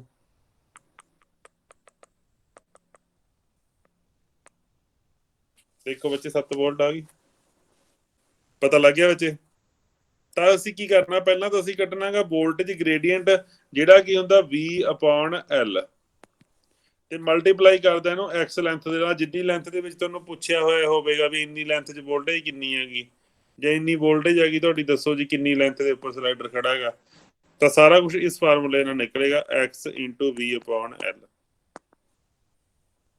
ਇਸ ਫਾਰਮੂਲੇ ਨਾਲ ਨਿਕਲੇਗਾ। ਇਹਦੇ ਵਿੱਚ ਇੱਕ ਦੋ ਗੱਲਾਂ ਯਾਦ ਰੱਖਣ ਵਾਲੀਆਂ ਨੇਗੀਆਂ। ਅਸੀਂ ਕੀ ਕਰਿਆ ਕਰਾਂਗੇ, ਮੰਨ ਲਓ ਅਸੀਂ ਕਿਸੇ ਦੀ ਵੋਲਟੇਜ ਮਿਲਣੀ ਹੈਗੀ, ਅਸੀਂ ਸਲਾਈਡਰ ਵਾਇਰ ਘੁਮਾਇਆ ਕਰਾਂਗੇ, ਜਿੱਥੇ ਵੀ ਖੜ ਜਾਇਆ ਕਰੂਗੀ ਉੱਥੇ ਦੇਖ ਲਿਆ ਕਰਾਂਗੇ ਆ, ਕਿਉਂਕਿ ਜੇ ਵਾਇਰ ਇੱਥੇ ਖੜੀ ਆ ਸਾਨੂੰ ਤਾਂ ਪਤਾ ਨਾ ਇਹਦੀ ਲੈਂਥ ਕਿੰਨੀ ਹੈਗੀ, ਲੈਂਥ ਤਾਂ ਸਾਨੂੰ ਪਤਾ ਹੀ ਹੈਗਾ, ਅਸੀਂ ਵਿਦ ਰਿਸਪੈਕਟ ਟੂ ਲੈਂਥ ਸਾਨੂੰ ਪਤਾ ਜੋ ਟੋਟਲ ਲੈਂਥ L ਸੀਗੀ ਉਸ ਵੇਲੇ ਵੋਲਟੇਜ ਸੀਗੀ V, ਜਦੋਂ ਲੈਂਥ L1 ਹੋਊਗੀ ਉਦੋਂ ਵੋਲਟੇਜ ਕੀ ਹੋਊਗੀ V1, ਤੇ ਤੁਸੀਂ ਸਿੱਧਾ ਕੱਢ ਸਕਦੇ ਹੋ ਨਾ ਅਸੀਂ ਡਾਇਰੈਕਟਲੀ ਪ੍ਰੋਪੋਰਸ਼ਨਲ ਰੱਖ ਕੇ, ਜਿੰਨੀ ਲੈਂਥ ਵੱਧ ਹੈਗੀ ਉਨੀ ਸਾਡੀ ਵੋਲਟੇਜ ਵੱਧ ਆ, ਜਿੰਨੀ ਲੈਂਥ ਘੱਟ ਆ ਉਨੀ ਵੋਲਟੇਜ ਘੱਟ ਆ ਗਈ। ਤਾਂ ਇਹ ਪੋਟੈਂਸ਼ੀਓਮੀਟਰ ਦਾ ਬੇਸਿਕ ਕਨਸੈਪਟ ਹੈਗਾ ਵੀ ਅਸੀਂ ਨਾ ਇਹਨੂੰ ਨਲ ਡਿਫਲੈਕਸ਼ਨ ਨਾਲ ਮਿਲ ਰਹੇ ਹਾਂ ਇਹਨੂੰ, ਜਿਹਦੇ ਕਰਕੇ ਕੀ ਹੋ ਰਿਹਾ ਹੈਗਾ ਸਾਡੇ ਕੋਲੇ ਕੋਈ ਵੀ ਜਿਹੜੀ ਰੈਜ਼ਿਸਟੈਂਸ ਵਗੈਰਾ ਕਰੰਟ ਵਗੈਰਾ ਜਿਸ ਵੇਲੇ ਇਹ ਰੀਡਿੰਗ ਦੇਊਗਾ ਉਸ ਵੇਲੇ ਦਾ ਜੇ ਆ ਜਿਹੜੀ ਆਹ ਹੋਏਗਾ ਇੱਥੇ ਇਹ ਨਲ ਸ਼ੋ ਕਰਿਆ ਕਰੇਗੀ। ਯੂਜ਼ ਕੀਤਾ ਇਹਦਾ ਪਹਿਲਾ ਕੰਮ ਤਾਂ ਹੈਗਾ ਬੱਚੇ to measure EMF of a cell, important point, direct paper ਚ ਆਉਣ ਵਾਲਾ ਪੁਆਇੰਟ। ਇੱਕ ਨਾਰਮਲ ਵੋਲਟ ਮੀਟਰ ਸਾਡੇ ਸੈੱਲ ਦਾ ਕੀ ਮਾਪਦਾ ਹੁੰਦਾ ਹੈਗਾ, ਵੋਲਟੇਜ ਮਾਪਦਾ ਹੁੰਦਾ, ਇਹ ਹਮੇਸ਼ਾ EMF ਮਾਪੂਗਾ। ਜੇ ਕੋਈ ਇਹੋ ਜਿਹਾ ਸੈੱਲ ਵੀ ਹੈ ਕਿ ਜੇ ਕੋਈ ਇਹੋ ਜਿਹਾ ਸੈੱਲ ਵੀ ਹੈਗਾ ਜਿਹੜੇ ਸੈੱਲ ਦੀ ਇੰਟਰਨਲ ਰੈਜ਼ਿਸਟੈਂਸ ਹੈਗੀ ਹੈ ਕੋਈ ਨਾ ਕੋਈ, ਤਾਂ ਉਸ ਇੰਟਰਨਲ ਰੈਜ਼ਿਸਟੈਂਸ ਦੇ ਅੰਦਰ ਹੋਣ ਵਾਲਾ ਡ੍ਰੌਪ ਆ ਜਿਹੜਾ ਉਹ ਨਹੀਂ ਮਾਪੇਗਾ, ਇਹ ਸਿਰਫ ਜਿਹੜੀ EMF ਇੰਡਿਊਸਡ ਹੋ ਰਹੀ ਆ ਉਹਨੂੰ ਮਾਪੇਗਾ। ਕਿਵੇਂ ਮਾਪੇਗਾ ਉਹ ਆਪਾਂ ਦੇਖਾਂਗੇ। ਓਕੇ, ਦੂਜੇ ਨੰਬਰ ਦੇ ਉੱਪਰ ਸਾਡੇ ਕੋਲੇ ਚੀਜ਼ ਆਉਂਦੀ ਹੈਗੀ ਵੀ ਇਹ ਕਾਹਦੇ ਵਾਸਤੇ ਯੂਜ਼ ਕੀਤਾ ਜਾਂਦਾ, ਟੂ ਕੰਪੇਅਰ ਦਾ, it is used to compare voltage of two cells। ਦੂਜੀ ਗੱਲ, ਤੀਜਾ ਬੱਚੇ to find the internal resistance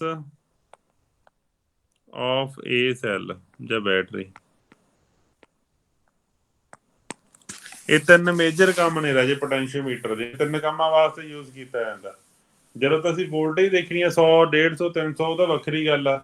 ਜੇ ਮੰਨ ਲਓ ਹੁਣ ਸੈੱਲ ਹੈ ਸਾਡਾ 2.5 ਵੋਲਟ ਦਾ ਕੋਈ ਡੈਲੀਗੇਟ ਜਾਂ ਸੈੱਲ ਆ 2.2 ਵੋਲਟੇਜ ਹੈਗੀ ਉਹਦੀ 2.4 ਆ ਗਈ, ਤਾਂ ਜਦੋਂ ਸਾਨੂੰ ਐਕੂਰੇਸੀ ਬਹੁਤ ਹਾਈ ਚਾਹੀਦੀ ਹੁੰਦੀ ਹੈਗੀ ਉਸ ਕੇਸ ਦੇ ਵਿੱਚ ਅਸੀਂ ਜਿਹੜੀ ਵੋਲਟੇਜ ਮਿਣਦੇ ਆਂਗੇ ਉਹ ਪੋਟੈਂਸ਼ੀਓਮੀਟਰ ਦੇ ਨਾਲ ਇੱਕ ਸੈੱਲ ਦੀ ਵੋਲਟੇਜ ਮਿਣਦੇ ਆ।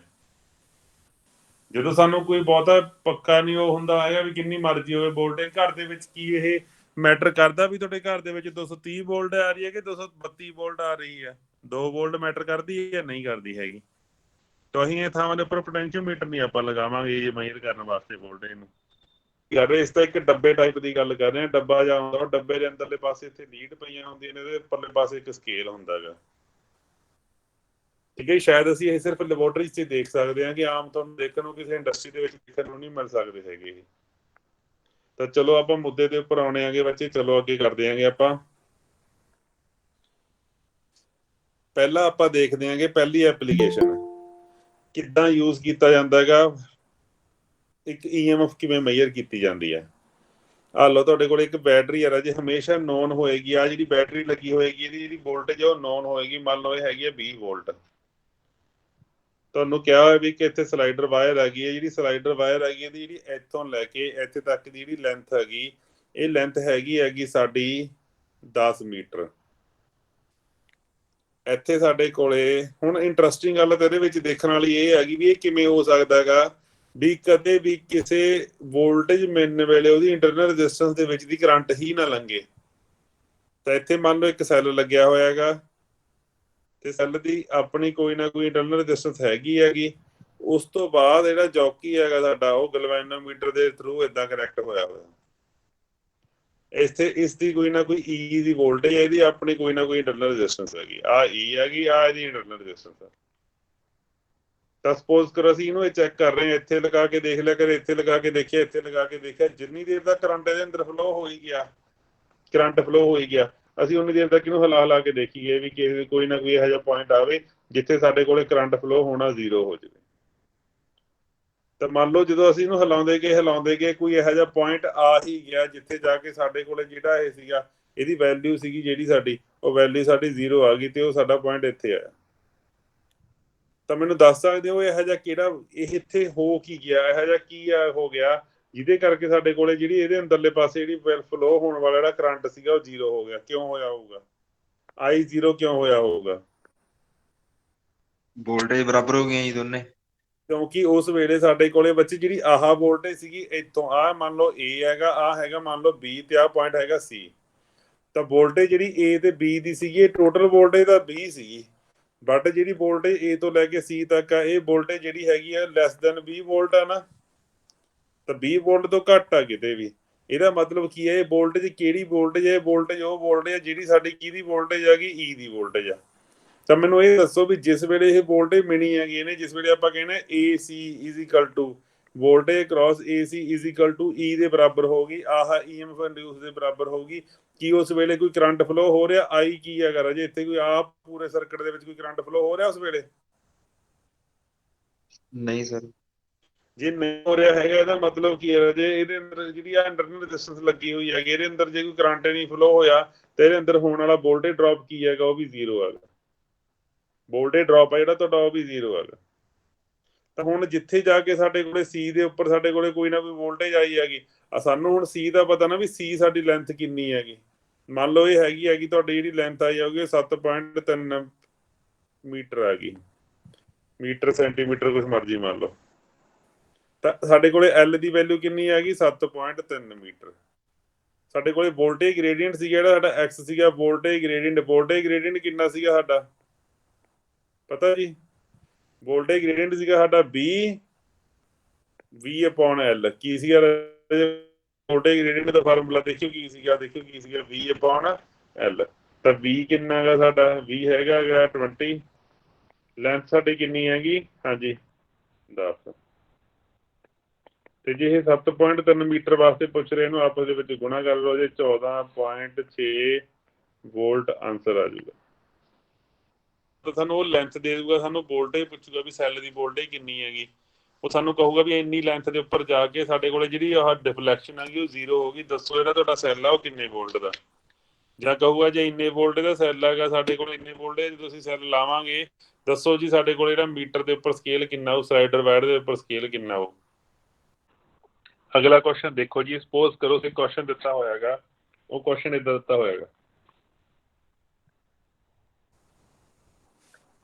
ਉਹਨੇ ਕੀ ਕਿਹਾਗਾ? ਕਹਿੰਦਾ ਜਿਹੜਾ ਸਟੈਂਡਰਡ ਸੈੱਲ ਆ, ਸਾਰਾ ਕੁਝ ਮੈਂ ਬੋਲਣ ਲੱਗਿਆ, ਸਟੈਂਡਰਡ ਸੈੱਲ ਦੀ ਜਿਹੜੀ ਵੋਲਟੇਜ ਆ ਉਹ ਹੈਗੀ ਆ 20 ਵੋਲਟ। ਇਹਦੀ ਜਿਹੜੀ ਇੰਟਰਨਲ ਰੈਜ਼ਿਸਟੈਂਸ ਹੈਗੀ ਉਹ ਹੈਗੀ ਬੱਚੇ 2 ਓਮ। ਜਿਹੜੀ ਇਹਦੀ ਹੈਗੀ ਇਸ ਵਾਇਰ ਦੀ A ਤੋਂ ਲੈ ਕੇ B ਤੱਕ, ਇਸ ਵਾਇਰ ਦੀ ਜਿਹੜੀ ਰੈਜ਼ਿਸਟੈਂਸ ਹੈਗੀ RAB, ਇਹ ਸਾਡੀ ਹੈਗੀ ਇਹਨੂੰ ਮੰਨ ਲਓ ਰਾਜੇ 8 ਓਮ। ਆਏ 8 ਓਮ ਆ ਗਈ। ਕਹਿੰਦਾ ਸਾਡੇ ਕੋਲੇ ਜਿਹੜਾ ਇੱਥੋਂ ਲੈ ਕੇ ਇੱਥੇ ਤੱਕ C ਪੁਆਇੰਟ ਹੈਗਾ, A ਤੋਂ ਲੈ ਕੇ C ਪੁਆਇੰਟ ਤੱਕ ਜਿਹੜੀ ਟੋਟਲ ਸਾਡੀ ਲੈਂਥ ਹੈਗੀ ਉਹ ਲੈਂਥ ਹੈਗੀ ਬੱਚੇ, ਕੁੱਲ ਲੈਂਥ ਕਿੰਨੀ ਹੈਗੀ ਇਹਦੀ ਦਿੱਤੀ ਹੋਈ ਹੈਗੀ? ਕੁੱਲ ਲੈਂਥ ਦਿੱਤੀ ਹੋਈ ਹੈ? ਨਹੀਂ ਦਿੱਤੀ ਹੋਈ ਹੈਗੀ, ਹੈ ਨਾ। ਕੁੱਲ ਲੈਂਥ ਹੈ ਸਾਡੀ L ਦੀ ਵੈਲਿਊ ਹੈਗੀ ਉਹ ਸਾਡੀ ਹੈਗੀ ਆ 25 ਮੀਟਰ। C ਦੀ ਵੈਲਿਊ ਹੈ ਜਿਹੜੀ ਸਾਡੀ, C ਜਿਹੜੀ ਹੈਗੀ ਉਹ ਕਹਿੰਦਾ C ਦੇ ਉੱਪਰ ਸਾਡੇ ਕੋਲੇ C ਦੀ ਵੈਲਿਊ ਹੈਗੀ ਸਾਡੀ 10 ਮੀਟਰ। ਤਾਂ ਦੱਸੋ ਸਾਡੇ ਕੋਲੇ E ਦੀ ਵੈਲਿਊ ਕਿੰਨੀ ਹੋਊਗੀ? ਆਹ ਕੁਐਸਚਨ ਹੈ ਬੱਚੇ, ਇਹੋ ਜਿਹਾ ਕੁਐਸਚਨ ਪੁੱਛਦਾ ਹੁੰਦਾ ਉਹ। ਤਾਂ ਇਹ ਕੁਐਸਚਨ ਸਿੱਧਾ ਨਹੀਂ ਹੈਗਾ ਵੀ ਸਿੱਧਾ ਤੁਸੀਂ ਕਹਿ ਦੋਗੇ ਵੀ ਆਹ ਜਿਹੜੀ ਤੁਹਾਡੀ ਬੀ, ਤੁਸੀਂ ਮੈਨੂੰ ਦੱਸ ਸਕਦੇ ਹੋ ਜਿਹੜੀ 20 ਵੋਲਟ ਹੈ ਇੱਥੇ 20 ਵੋਲਟ ਹੈ ਹਨਾ, 2 ਪੁਆਇੰਟਾਂ ਤੇ ਏ ਤੇ ਬੀ ਦੇ ਕ੍ਰਾਸ ਵੋਲਟੇਜ ਦੱਸ ਸਕਦੇ ਹੋ ਕਿੰਨੀ ਹੈਗੀ? ਸਭ ਤੋਂ ਪਹਿਲਾਂ ਤਾਂ ਸਾਨੂੰ ਸਰਕਟ ਦੇ ਵਿੱਚ ਪਤਾ ਕਰਨਾ ਪਊਗਾ ਵੀ ਜਿਹੜਾ ਆਹ ਸਰਕਟ ਸਾਡਾ ਫਲੋ ਹੋ ਰਿਹਾ ਹੈਗਾ, ਪਹਿਲਾਂ ਤਾਂ ਆਹ ਨੀਲੇ ਹੋਏਗਾ ਨਾ, ਉੱਪਰ ਚੱਕ ਲਓ ਇਹਨੂੰ। ਤਾਂ ਪਹਿਲਾਂ ਜਿਹੜਾ ਇਹ ਸਰਕਟ ਹੈ, ਇਸ ਪੂਰੇ ਸਰਕਟ ਦੇ ਵਿੱਚ ਸਾਡੇ ਕੋਲ ਵੋਲਟੇਜ ਕਿੰਨੀ ਹੈਗੀ, ਜਿਹੜੀ ਟੋਟਲ ਵੋਲਟੇਜ ਕਿੰਨੀ ਹੈਗੀ, ਜਿਹੜੀ ਆਹ ਹੈਗੀ 20 ਵੋਲਟ ਆ। ਇਸ ਪੂਰੇ ਸਰਕਟ ਦੀ ਰੈਜ਼ਿਸਟੈਂਸ ਕਿੰਨੀ ਹੈ? 2 ਓਮ ਤੇ ਇਹਦੀ ਇੰਟਰਨਲ ਰੈਜ਼ਿਸਟੈਂਸ ਜਿਹੜੀ ਆਹ ਦਿੱਤੀ ਹੋਈ ਹੈ, ਇੰਟਰਨਲ ਰੈਜ਼ਿਸਟੈਂਸ 2 ਓਮ ਆਗੀ। ਤੇ ਜਿਹੜੀ ਸਾਡੇ ਕੋਲੇ ਪੂਰੀ ਲੈਂਥ ਹੈਗੀ, ਪੂਰੀ ਲੈਂਥ ਕਿੰਨੇ ਦੀ ਹੈਗੀ? ਪੂਰੀ ਲੈਂਥ ਹੈਗੀ ਸਾਡੇ 1 ਮਿੰਟ, ਜਿਹੜੀ ਪੂਰੀ ਰੈਜ਼ਿਸਟੈਂਸ ਸਾਡੀ ਹੈਗੀ ਦੂਜੇ ਦੀ ਉਹ ਹੈਗੀ 8 ਓਮ, ਤੇ ਇਹਦੀ ਹੈਗੀ 8, ਇਹਦੀ ਹੈਗੀ 2, ਤਾਂ ਟੋਟਲ ਰੈਜ਼ਿਸਟੈਂਸ ਸਾਡੀ ਹੋ ਕਿੰਨੀ ਗਈ ਬੱਚੇ? 10 ਓਮ। ਤਾਂ ਇਸ ਸਰਕਟ ਦੇ ਵਿੱਚ ਜਿਹੜਾ ਕਰੰਟ ਫਲੋ ਹੋ ਰਿਹਾ ਉਹ ਕਿੰਨਾ ਹੋ ਰਿਹਾ? ਇੱਥੇ ਸਾਈਡ ਤੋਂ ਇੱਥੇ ਤੱਕ ਕਿੰਨਾ ਹੋ ਰਿਹਾ? 2 ਐਂਪੀਅਰ। ਤਾਂ ਇਹ 2 ਐਂਪੀਅਰ ਕਰੰਟ ਫਲੋ ਹੋ ਰਿਹਾ ਹੈਗਾ, ਤਾਂ ਟੋਟਲ ਜਿਹੜਾ ਵੋਲਟੇਜ ਡ੍ਰੌਪ ਹੋਊਗਾ ਉਹ ਹੋਊਗਾ 2 ਗੁਣਾ ਟੋਟਲ ਰੈਜ਼ਿਸਟੈਂਸ। ਕਿੰਨੀ ਹੈਗੀ ਟੋਟਲ ਰੈਜ਼ਿਸਟੈਂਸ ਬੋਲਿਓ ਜੀ? 8। ਤਾਂ 2 ਨੂੰ ਜਦੋਂ ਆਪਾਂ 8 ਦੇ ਨਾਲ ਗੁਣਾ ਕਰਾਂਗੇ, ਸਪੋਜ਼ ਕਰੋ ਇਹ ਕਿੰਨੀ ਬਣ ਗਈ? 16 ਵੋਲਟ। ਇਹਦਾ ਮਤਲਬ ਇੱਥੋਂ ਲੈ ਕੇ A ਤੋਂ ਲੈ ਕੇ B ਤੱਕ ਦੀ ਟੋਟਲ ਜਿਹੜੀ ਵੋਲਟੇਜ ਹੈਗੀ ਉਹ ਕਿੰਨੀ ਹੈਗੀ ਬੱਚੇ? ਉਹ 16 ਵੋਲਟ। ਹੁਣ ਕਲੀਅਰ ਹੋ ਗਈ ਨਾ ਗੱਲ ਇਹ? ਹੁਣ X ਦੀ ਵੈਲਿਊ ਕੱਢਣੀ ਹੈ। ਚਲੋ ਜਵਾਬ ਦਿਓ ਮੈਨੂੰ, ਕਿੰਨਾ ਆਏਗਾ? ਕੱਢਿਓ। ਸਰ ਜੀ 16 ਵੋਲਟ ਨਾਲ ਰਿਪੀਟ ਕਰਿਓ, ਸਮਝ ਨਹੀਂ ਆਈ 16 ਵੋਲਟ ਬੱਚੇ ਕੀ ਆ? ਦੇਖੋ ਆਪਾਂ ਨੂੰ ਮਤਲਬ ਹੁੰਦਾ ਹੈਗਾ ਵੀ ਜਿਹੜੀ ਸਾਡੀ ਵਾਇਰ ਆ ਗਈ, ਵਾਇਰ ਸਾਡੀ ਇੱਥੋਂ ਲੈ ਕੇ ਇੱਥੇ ਤੱਕ ਵਾਇਰ ਆ ਸਾਡੀ, ਇਸ ਵਾਇਰ ਦੇ ਅਕ੍ਰੋਸ ਜਿਹੜੀ ਟੋਟਲ ਵੋਲਟੇਜ ਹੈਗੀ ਉਹ ਵੋਲਟੇਜ ਹੈ ਕਿੰਨੀ ਹੈ? ਤੇ ਇਸ ਵਾਇਰ ਦੇ ਅਕ੍ਰੋਸ ਵੋਲਟੇਜ ਫਿਰ ਪਤਾ ਲੱਗੂ ਜਦੋਂ ਇਸ ਵਾਇਰ ਦਾ ਕਰੰਟ ਪਤਾ ਹੋ ਸਾਨੂੰ, ਤੇ ਇਸ ਵਾਇਰ ਦੀ ਰੈਜ਼ਿਸਟੈਂਸ ਪਤਾ ਹੋਊਗੀ। ਇਸ ਵਾਇਰ ਦਾ ਕਰੰਟ ਕਿਵੇਂ ਪਤਾ ਲੱਗੇਗਾ? ਟੋਟਲ ਵੋਲਟੇਜ ਸੀਗੀ ਜਿਹੜੀ ਸਾਡੀ ਆਹੀ ਸੀਗੀ, ਉਹ ਤਾਂ 20 ਸੀਗੀ। ਇੱਕ ਆ ਵਾਇਰ ਦੀ ਜਿਹੜੀ ਰੈਜ਼ਿਸਟੈਂਸ ਹੈਗੀ ਆ, ਦੇਖੋ ਵਾਇਰ ਦੀ ਰੈਜ਼ਿਸਟੈਂਸ 8 ਦਿੱਤੀ ਹੋਈ ਹੈਗੀ ਤੇ ਉੱਪਰਲੇ ਪਾਸੇ ਰੈਜ਼ਿਸਟੈਂਸ 2 ਦਿੱਤੀ ਹੋਈ। ਇਹਦਾ ਮਤਲਬ ਦੋਨੇ ਸਾਡੀਆਂ ਜੁੜ ਜਾਣਗੀਆਂ ਆਪਸ ਦੇ ਵਿੱਚ, ਕਿਉਂਕਿ ਜੇ ਆਪਾਂ ਕੁਝ ਦੇਰ ਵਾਸਤੇ, ਕਿਉਂਕਿ ਇੱਕ ਪੋਟੈਂਸ਼ੀਓਮੀਟਰ ਦੀ ਆਪਾਂ ਗੱਲ ਕਰੀਏ, ਪੋਟੈਂਸ਼ੀਓਮੀਟਰ ਦੇ ਵਿੱਚ ਆਹ ਤਾਂ ਜਿਹੜੀ ਵਾਇਰ ਹੁੰਦੀ ਹੈ ਤਾਂ ਸੀਰੀਜ਼ ਦੇ ਵਿੱਚ ਲੱਗੀ ਹੁੰਦੀ ਹੈ ਨਾ, ਆਹ ਸਰਕਟ ਤਾਂ ਬਾਅਦ ਦੀ ਗੱਲ ਆ, ਪਰ ਆਹ ਸਰਕਟ ਤਾਂ ਸੀਰੀਜ਼ 'ਚ ਹੁੰਦਾ ਨਾ। ਤਾਂ ਇਸ ਕਰਕੇ ਅਸੀਂ ਜਦੋਂ ਕੱਢਣਾ ਚਾਹਾਂਗੇ ਤਾਂ ਸਾਡੇ ਕੋਲ ਟੋਟਲ ਜਿਹੜੀ ਵੋਲਟੇਜ ਆਊਗੀ ਉਹ 16 ਵੋਲਟ ਹੈਗੀ ਆ। ਪਹਿਲਾਂ ਅਸੀਂ ਕੱਢਿਆ ਹੈਗਾ ਪੂਰੇ ਸਰਕਟ ਦੇ ਵਿੱਚੋਂ ਕਰੰਟ, ਵੀ ਪੂਰੇ ਸਰਕਟ ਦੀ ਜਿਹੜੀ ਵੋਲਟੇਜ ਹੈਗੀ ਉਹ ਵੋਲਟੇਜ ਨਹੀਂ ਹੈਗੀ, 20 ਹੈਗੀ। 20 ਨੂੰ ਅਸੀਂ ਡਿਵਾਈਡ ਕਰਾਂਗੇ 2, ਆਹ ਹੋ ਗਿਆ ਜੀ 2, ਤਾਂ ਆਹ ਹੋ ਗਿਆ ਆਹ 2 ਆਰ ਰੈਜ਼ਿਸਟੈਂਸ ਹੋ ਗਈ ਜੀ। ਬਾਕੀ ਉਹ ਕਹਿੰਦਾ 8 ਓਮ ਦੀ ਰੈਜ਼ਿਸਟੈਂਸ ਕਿਹਦੀ ਹੈਗੀ? ਇੱਥੋਂ ਲੈ ਕੇ ਇੱਥੇ ਤੱਕ। ਤਾਂ ਟੋਟਲ ਰੈਜ਼ਿਸਟੈਂਸ ਸਾਡੀ ਹੋ ਕਿੰਨੀ ਗਈ? RT ਸਾਡੀ ਕਿੰਨੀ ਹੋ ਗਈ? 8 ਤੇ 2 10 ਓਮ ਹੋ ਗਈ ਨਾ। ਤਾਂ 20 ਨੂੰ 10 ਨਾਲ ਡਿਵਾਈਡ ਕੀਤਾ, ਸਾਡੇ ਕੋਲ ਕਰੰਟ ਕਿੰਨਾ ਆ ਗਿਆ? 2 ਐਂਪੀਅਰ ਆ ਗਿਆ। ਤਾਂ ਇੱਥੇ 2 ਐਂਪੀਅਰ ਕਰੰਟ ਫਲੋ ਹੋ ਰਿਹਾ। ਕਿੰਨੇ ਐਂਪੀਅਰ ਦੇ ਵਿੱਚ, ਕਿੰਨੇ ਓਮ ਦੇ ਵਿੱਚ 2 ਐਂਪੀਅਰ ਕਰੰਟ ਫਲੋ ਹੋ ਰਿਹਾ ਹੈਗਾ? 8 ਓਮ ਦੇ ਵਿੱਚੋਂ। ਤਾਂ 8 ਨੂੰ ਜਦੋਂ ਅਸੀਂ 2 ਨਾਲ ਗੁਣਾ ਕਰਾਂਗੇ, ਸਾਡੇ ਕੋਲ ਟੋਟਲ ਵੋਲਟੇਜ ਕਿੰਨੀ ਹੈਗੀ? ਇਹਦਾ ਮਤਲਬ A ਤੋਂ ਲੈ ਕੇ B ਤੱਕ ਟੋਟਲ ਵੋਲਟੇਜ ਹੈ ਕਿੰਨੀ ਹੈ ਅਸਲ ਦੇ ਵਿੱਚ? 16 ਵੋਲਟ। ਠੀਕ ਹੈ ਸਰ, ਠੀਕ ਹੈ ਓਕੇ। ਤਾਂ ਹੁਣ ਇਸ ਤੋਂ ਬਾਅਦ ਦੇਖੋ ਬੱਚੇ, ਇਸ ਤੋਂ ਬਾਅਦ ਉਹ ਫਾਰਮੂਲਾ ਲਗਾਉਣੇ ਆਗੇ ਅਸੀਂ। ਸਾਡਾ ਫਾਰਮੂਲਾ ਹੁੰਦਾ ਸੀ ਵੀ ਕਿਤੇ ਵੀ X ਦੇ ਉੱਪਰ ਵੋਲਟੇਜ ਅਸੀਂ ਕੱਢਣੀ ਹੁੰਦੀ ਸੀਗੀ, ਅਸੀਂ ਕਹਿੰਦੇ ਸੀ ਵੀ ਕੀ ਕਰੋ, ਪਹਿਲਾਂ ਵੋਲਟੇਜ ਗ੍ਰੇਡੀਅੰਟ ਦੇਖੋ ਜਿਹੜਾ ਕੀ ਹੁੰਦਾ V/L ਮਲਟੀਪਲਾਈ ਬਾਏ X। ਇਹਦਾ ਜਿਹੜਾ ਆਨਸਰ ਆਉਂਦਾ, ਆਨਸਰ ਕਿੰਨਾ ਆਉਂਦਾ ਹੈਗਾ? ਆਨਸਰ ਪੁੱਛਿਆ ਕਿ ਇਹਨੇ ਕੀ ਪੁੱਛਿਆ ਹੈਗਾ? ਉਹਨੇ ਕੀ ਪੁੱਛਿਆ ਹੈਗਾ? ਕਹਿੰਦਾ ਜਦੋਂ ਲੈਂਥ ਦੱਸੀ ਹੋਈ ਹੈਗੀ ਤੇ ਆਨਸਰ ਪੁੱਛਿਆ ਵੋਲਟੇਜ। ਤਾਂ ਲੈਂਥ ਪੁੱਛੀ ਹੋਈ ਹੈ ਰਾਜੇ ਅਪੋਨ L ਗੁਣਾ X, ਮਤਲਬ ਕਿੰਨੇ ਦੇ ਵਿੱਚ ਵੋਲਟੇਜ ਸਾਡੇ ਕੋਲੇ ਕਿੰਨੀ ਹੈਗੀ? ਵੋਲਟੇਜ ਕਿੰਨੀ ਰਹੀ ਸੈੱਲ ਦੀ? 16 ਜੀ। 16। ਤਾਂ ਟੋਟਲ ਵੋਲਟੇਜ 1 ਮਿੰਟ ਬਿਲਕੁਲ 16 ਹੀ ਆਊਗੀ। ਟੋਟਲ ਵੋਲਟੇਜ ਹੈਗੀ ਆ 16 ਤੇ ਲੈਂਥ ਕਿੰਨੀ ਹੈਗੀ? 25 ਗੁਣਾ ਕਿੰਨੇ ਟਾਈਮ 'ਚ ਪੁੱਛੇ, ਕਿੰਨੇ ਲੈਂਥ ਵਾਸਤੇ ਪੁੱਛਿਆ ਹੋਇਆ ਉਹਨੇ? 10 ਤੇ। ਠੀਕ ਹੈ ਜੀ, ਇੱਥੇ ਸੀਗੇ ਨਾ ਕੁਐਸਚਨ ਦੇ ਵਿੱਚ ਸੀਗਾ 10। 6.4 ਆ ਗਏ। 6.04 ਨਹੀਂ ਹੈਗਾ ਜੀ?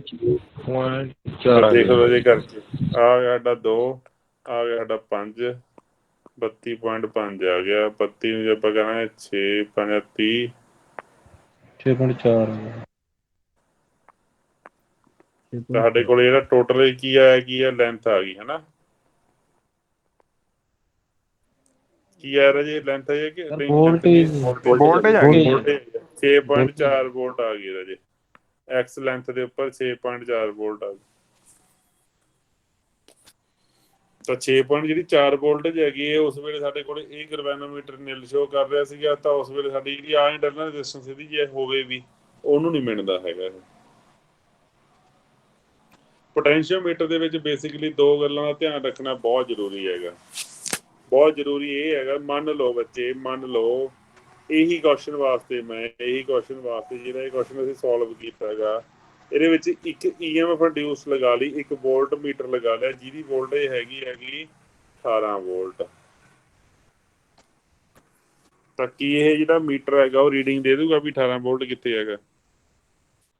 ਤਾਂ ਦੇਖੋ ਜੀ, ਸਾਡੇ ਕੋਲ 18 ਵੋਲਟ ਅਸੀਂ ਕਦੇ ਨਹੀਂ ਯੂਜ਼ ਕਰ ਸਕਦੇ, ਤਾਂ ਅਸੀਂ 2 ਪੁਆਇੰਟ ਲਿਖਣ ਲੱਗੇ ਆ। ਪੁਆਇੰਟ ਨੰਬਰ ਫਸਟ ਇਹ ਆ, the unknown cell should less than the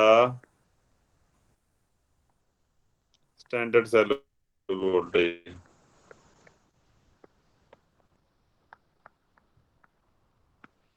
ਇਹ ਇੰਪੋਰਟੈਂਟ ਪੁਆਇੰਟ ਹੈਗਾ, ਇਹ ਯਾਦ ਰੱਖਿਓ ਰਾਜੇ। ਦੂਜੀ ਗੱਲ ਇੱਥੇ ਹੋਰ ਹੈਗੀ ਵੀ ਜਿਹੜੀ ਆ ਪੋਲੈਰਿਟੀ ਨਹੀਂ ਦੇਖ ਰਹੇ ਹੈਗੇ ਅਸੀਂ ਵੀ ਆਹ ਪੋਜ਼ਿਟਿਵ ਆ ਤੇ ਆਹ ਪੋਜ਼ਿਟਿਵ ਆ, ਸਿਰਫ ਉਸ ਕੇਸ ਦੇ ਵਿੱਚ ਅਸੀਂ ਕਹਿ ਸਕਦੇ ਵੀ ਆਹ 2 ਪੁਆਇੰਟ ਆ ਜਿਹੜੇ ਇਹ ਨਲ ਡਿਫਲੈਕਸ਼ਨ ਦੇ ਰਹੇ ਹੈਗੇ। ਨਿਲ ਨਹੀਂ ਨਲ ਆਊਗਾ ਵੈਸੇ, ਚਾਹੇ ਨਿਲ ਕਹਿ ਲਓ। ਵੀ ਆਹ ਪੋਜ਼ਿਟਿਵ ਨਾਲ ਪੋਜ਼ਿਟਿਵ ਲੱਗਿਆ ਹੋਣਾ ਬਹੁਤ ਜ਼ਰੂਰੀ ਹੈ। ਜੇ ਕਿਤੇ ਤੁਸੀਂ ਉੱਪਰ ਪੋਜ਼ਿਟਿਵ ਲਗਾਇਆ ਹੋਇਆ ਤੇ ਹੇਠਲੇ ਪਾਸੇ ਨੈਗੇਟਿਵ ਲਗਾਇਆ ਹੋਇਆ ਏਦਾਂ, ਤਾਂ ਆਨਸਰ ਤੁਹਾਡਾ ਕੁਝ ਵੀ ਨਹੀਂ ਬਣਨਾ ਹੈਗਾ। ਕਰੰਟ ਤੁਹਾਡਾ ਹਮੇਸ਼ਾ ਫਲੋ ਹੋਈ ਜਾਊਗਾ, ਕਿ ਫਲੋ ਹੁਣ ਹਟਣਾ ਹੀ ਨਹੀਂ ਹੈਗਾ ਕਰੰਟ ਤੁਹਾਡਾ। ਤਾਂ ਸਲਾਈਡਰ ਵਾਇਰ ਨੂੰ ਫਿਰ ਕਿਤੇ ਮਰਜ਼ੀ ਮੂਵ ਕਰਾਈ ਜਾਵੇ, ਹਮੇਸ਼ਾ ਤੁਹਾਡਾ ਕਰੰਟ ਜਿਹੜਾ ਸਾਡਾ ਫਲੋ ਹੋ ਹੀ ਜਾਊਗਾ। ਕਲੀਅਰ ਹੋ ਗਈ ਜੀ ਗੱਲ ਇਹ? ਤਾਂ 2 ਪੁਆਇੰਟ ਨੇ। ਇੱਕ ਤਾਂ ਇਹ ਆ ਵੀਰੇ, ਜਿਹੜੀ ਵੋਲਟੇਜ ਤੁਹਾਡੀ ਉਹ ਘੱਟ ਹੋਣੀ ਚਾਹੀਦੀ ਹੈਗੀ, ਜਿਹੜਾ ਅਨਨਾਊਨ ਸੈੱਲ ਆ ਉਹਦੀ ਵੋਲਟੇਜ ਘੱਟ ਹੋਣੀ ਚਾਹੀਦੀ ਹੈ ਕੀ ਤੋਂ? ਸਟੈਂਡਰਡ ਸੈੱਲ ਤੋਂ। ਤੇ ਦੂਜੀ ਜਿਹੜੀ ਚੀਜ਼ ਆ ਉਹ ਇਹ ਹੈਗੀ ਵੀ ਸਾਡੀ ਜਿਹੜੀ ਪੋਲੈਰਿਟੀ ਆ ਉਹ ਦੈਟ ਸ਼ੁੱਡ ਬੀ ਸੇਮ। ਪਹਿਲੀ ਗੱਲ ਤਾਂ ਇਹ ਹੈ ਜੀ, ਵੋਲਟੇਜ ਦੀ ਜਿਹੜੀ ਸੈੱਲ ਦੀ ਵੋਲਟੇਜ ਆ ਲਿਖ ਲੈਂਦੇ ਆਪਾਂ ਵੀ standard cell voltage should greater than the unknown cell voltage. ਪਹਿਲੀ ਗੱਲ ਤਾਂ ਇਹ ਹੈਗੀ। ਦੂਜੀ ਗੱਲ ਕੀ ਹੈਗੀ ਬੱਚੇ? polarity must be equal।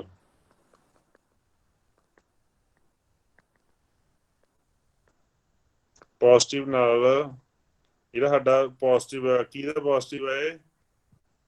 Standard cell ਦਾ। ਇਹ ਕਿਹਦੇ ਪੋਜ਼ਿਟਿਵ ਨਾਲ ਹੀ ਜੁੜਿਆ ਜਾਣਾ ਚਾਹੀਦਾ ਹੈਗਾ? ਅਨਨਾਊਨ ਸੈੱਲ ਦੇ। ਇਹ ਗੱਲ ਵੀ ਇੰਪੋਰਟੈਂਟ ਹੈ, ਇਹ ਵੀ ਯਾਦ ਰੱਖਣੀ। ਓਕੇ ਜੀ। 48 ਵੋਲਟ, ਇੱਥੇ ਹੈਗੀ ਆ 4 ਵੋਲਟ।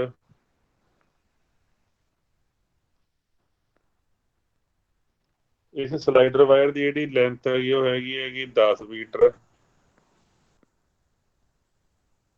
ਤੇ ਟੋਟਲ ਜਿਹੜੀ ਹੈਗੀ ਆ A ਤੋਂ ਲੈ ਕੇ B ਤੱਕ, RAB ਰੈਜ਼ਿਸਟੈਂਸ ਇਹਦੀ ਹੈਗੀ ਆ 8 ਓਮ। ਓਕੇ ਜੀ। ਕਹਿੰਦਾ ਇਹਦੇ ਨਾਲ ਇੱਕ 12 ਵੋਲਟ ਦਾ ਸੈੱਲ ਲਗਾਇਆ ਹੋਇਆ ਹੈਗਾ ਅਸੀਂ।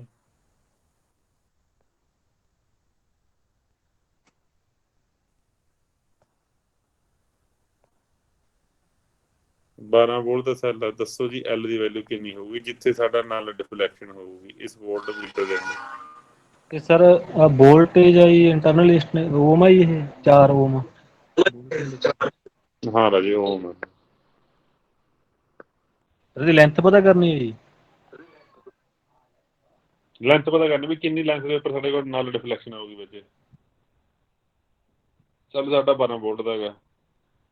ਸਭ ਤੋਂ ਪਹਿਲਾਂ ਕੰਮ ਸਾਨੂੰ ਇਹ ਕਰਨਾ ਪੈਂਦਾ ਹੁੰਦਾ ਵੀ ਜਿਹੜੀ A ਤੋਂ ਲੈ ਕੇ B ਤੱਕ ਸਾਡੇ ਕੋਲੇ ਟੋਟਲ ਜਿਹੜੀ ਹੈਗੀ ਉਹ ਕਿੰਨੀ ਹੈਗੀ, ਜਿਹੜੀ ਟੋਟਲ ਰੈਜ਼ਿਸਟੈਂਸ ਆ ਉਹ ਕਿੰਨੀ ਹੈ ਸਲਾਈਡਰ ਵਾਇਰ ਦੀ।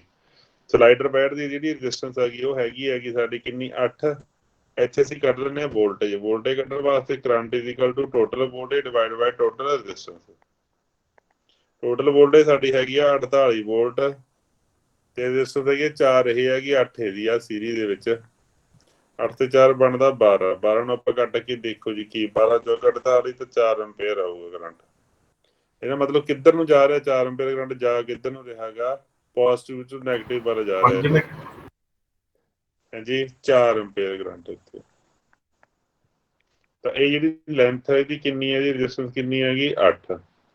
ਸਾਡੇ ਕੋਲ ਟੋਟਲ ਜਿਹੜੀ ਵੋਲਟੇਜ ਆ ਗਈ ਸਾਡੀ ਕਿੰਨੀ ਆ ਗਈ, ਉਹ 4 ਗੁਣਾ 8 32 ਵੋਲਟ ਆ ਗਈ।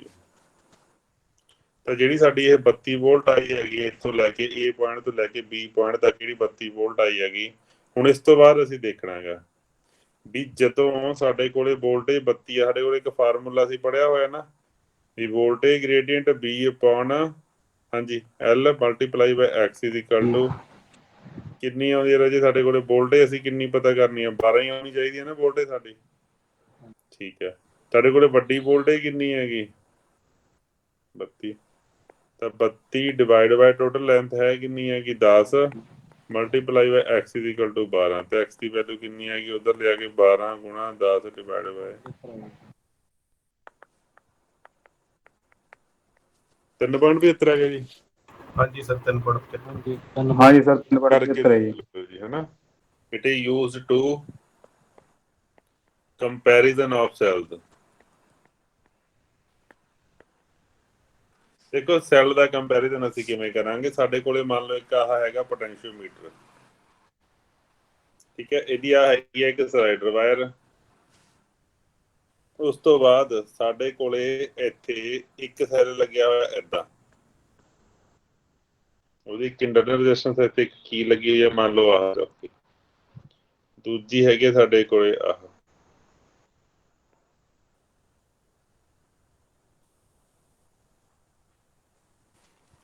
ਤਾਂ ਆਹ ਸਾਡਾ ਹੈਗਾ E1, ਆਹ ਹੈਗਾ ਸਾਡਾ E2। ਅਸੀਂ ਕੰਪੇਅਰ ਕਰਨਾ ਵੀ E1 ਵੱਡਾ ਕਿ E2 ਵੱਡਾ, ਕਿਵੇਂ ਕਰ ਸਕਦੇ ਰਾਜੇ? ਸਭ ਤੋਂ ਪਹਿਲਾਂ ਕੀ ਕਰਨਾ, ਸਵਿਚ S1 ਆ, ਸਵਿਚ S2 ਆ, ਪਹਿਲਾਂ ਸਵਿਚ S1 ਨੂੰ ਕਰੋ ਕਲੋਜ਼ ਤੇ S2 ਨੂੰ ਕਰੋ ਓਪਨ। ਇਹਦਾ ਮਤਲਬ ਇਸ ਵੇਲੇ ਅਸੀਂ ਕੀ ਕਰਾਂਗੇ, ਸਲਾਈਡਰ ਵਾਇਰ ਦੇ ਉੱਪਰ ਕੱਢ ਲਾਂਗੇ ਵੀ ਸਾਡੇ ਕੋਲ ਜਿਹੜੀ E1 ਆ ਗਈ ਉਹ that is directly proportional to L1। ਕਿਸੇ ਇੱਕ ਪਾਰਟੀਕੂਲਰ ਇਸ ਪੁਆਇੰਟ ਵਾਸਤੇ E ਦੀ ਵੈਲਿਊ, ਇਸ ਪੁਆਇੰਟ ਵਾਸਤੇ ਇਹ ਡਿਫਲੈਕਸ਼ਨ ਜਿਹੜੀ ਸੀ ਉਹ 0 ਸੀ।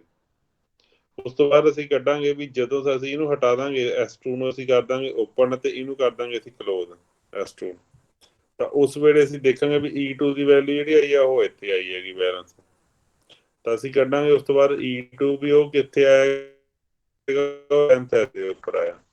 ਸਾਡੇ ਕੋਲੇ ਫਾਰਮੂਲਾ ਬਣ ਗਿਆ E1 ਵਟੇ E2 is equal to L1 ਵਟੇ L2। ਕੱਢਣਾ ਕੀ ਹੈ ਜੀ, ਅਸੀਂ ਕੀ ਕਰਨਾ ਹੈਗਾ, ਅਸੀਂ L1 ਤੇ L2 ਦਾ, ਇਹ ਤਾਂ ਸਾਨੂੰ ਪਤਾ ਨਾ ਪਹਿਲਾਂ L1 ਸਾਡਾ ਕਿੰਨਾ ਸੀਗਾ, L1 ਮੰਨ ਲਓ ਸਾਡੇ ਕੋਲੇ ਕੁੱਲ ਹੈਗਾ ਕਿੰਨਾ ਮੀਟਰ ਹੈਗੀ, ਇਹ 10 ਮੀਟਰ ਹੈਗੀ। L1 ਸਾਡੇ ਕੋਲੇ ਮੰਨ ਲਓ ਸੀਗਾ 7, ਆ ਸੀਗਾ 9, ਤਾਂ ਸਾਡੀ ਰੇਸ਼ੋ ਕਿੰਨੀ ਹੈਗੀ 7:9 ਦੀ ਹੈਗੀ। ਤਾਂ ਜਿਹੜੀ ਵੀ ਰੇਸ਼ੋ ਸਾਡੀ L1 ਵਟੇ L2 ਦੀ ਹੋਊਗੀ ਉਹੀ ਰੇਸ਼ੋ ਸਾਡੀ ਪੁੱਠਾ ਨਹੀਂ ਲਿਖਿਆ ਗਿਆ ਯਾਰ, E1 ਆਉਣਾ ਸੀਗਾ ਇੱਥੇ ਹੈ ਨਾ, E1 ਵਟੇ E2 ਦੀ ਹੋਊ। ਦੱਸੋ ਰਾਜੇ ਕਿਹਨੂੰ ਨਹੀਂ ਪਤਾ ਲੱਗਿਆ?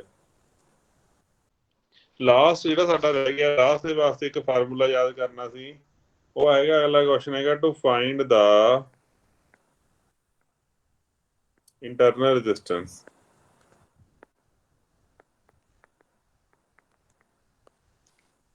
ਸਾਡੇ ਕੋਲ ਕੀ ਹੋਊਗਾ ਰਾਜੇ, ਇੱਕ ਤਾਂ ਹੋਏਗਾ ਪੋਟੈਂਸ਼ੀਓਮੀਟਰ, ਜਦੋਂ ਵੀ ਕਦੇ ਅਸੀਂ ਮਾਪਣੀ ਹੋਊਗੀ ਨਾ ਇੰਟਰਨਲ ਰੈਜ਼ਿਸਟੈਂਸ, ਆਹ ਸਲਾਈਡਰ ਬਾਹਰ ਹੋਵੇ ਇੱਕ ਹੋਏਗੀ ਕੋਈ ਫਰਕ ਨਹੀਂ ਹੋਏਗਾ, ਇੱਕ ਸਾਡੇ ਕੋਲੇ ਹੋਏਗਾ ਇੱਥੇ ਸੈੱਲ,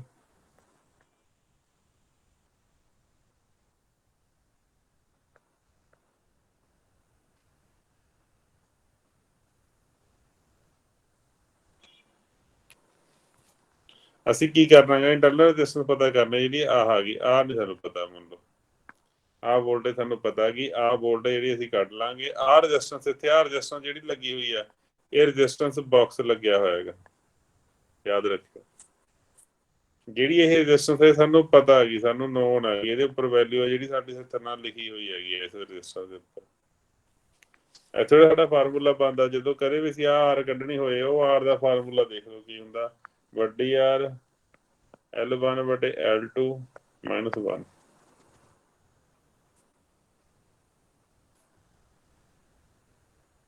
L1 ਕੀ ਹੈਗੀ, when S is open L2 ਕੀ ਹੈ when S is close।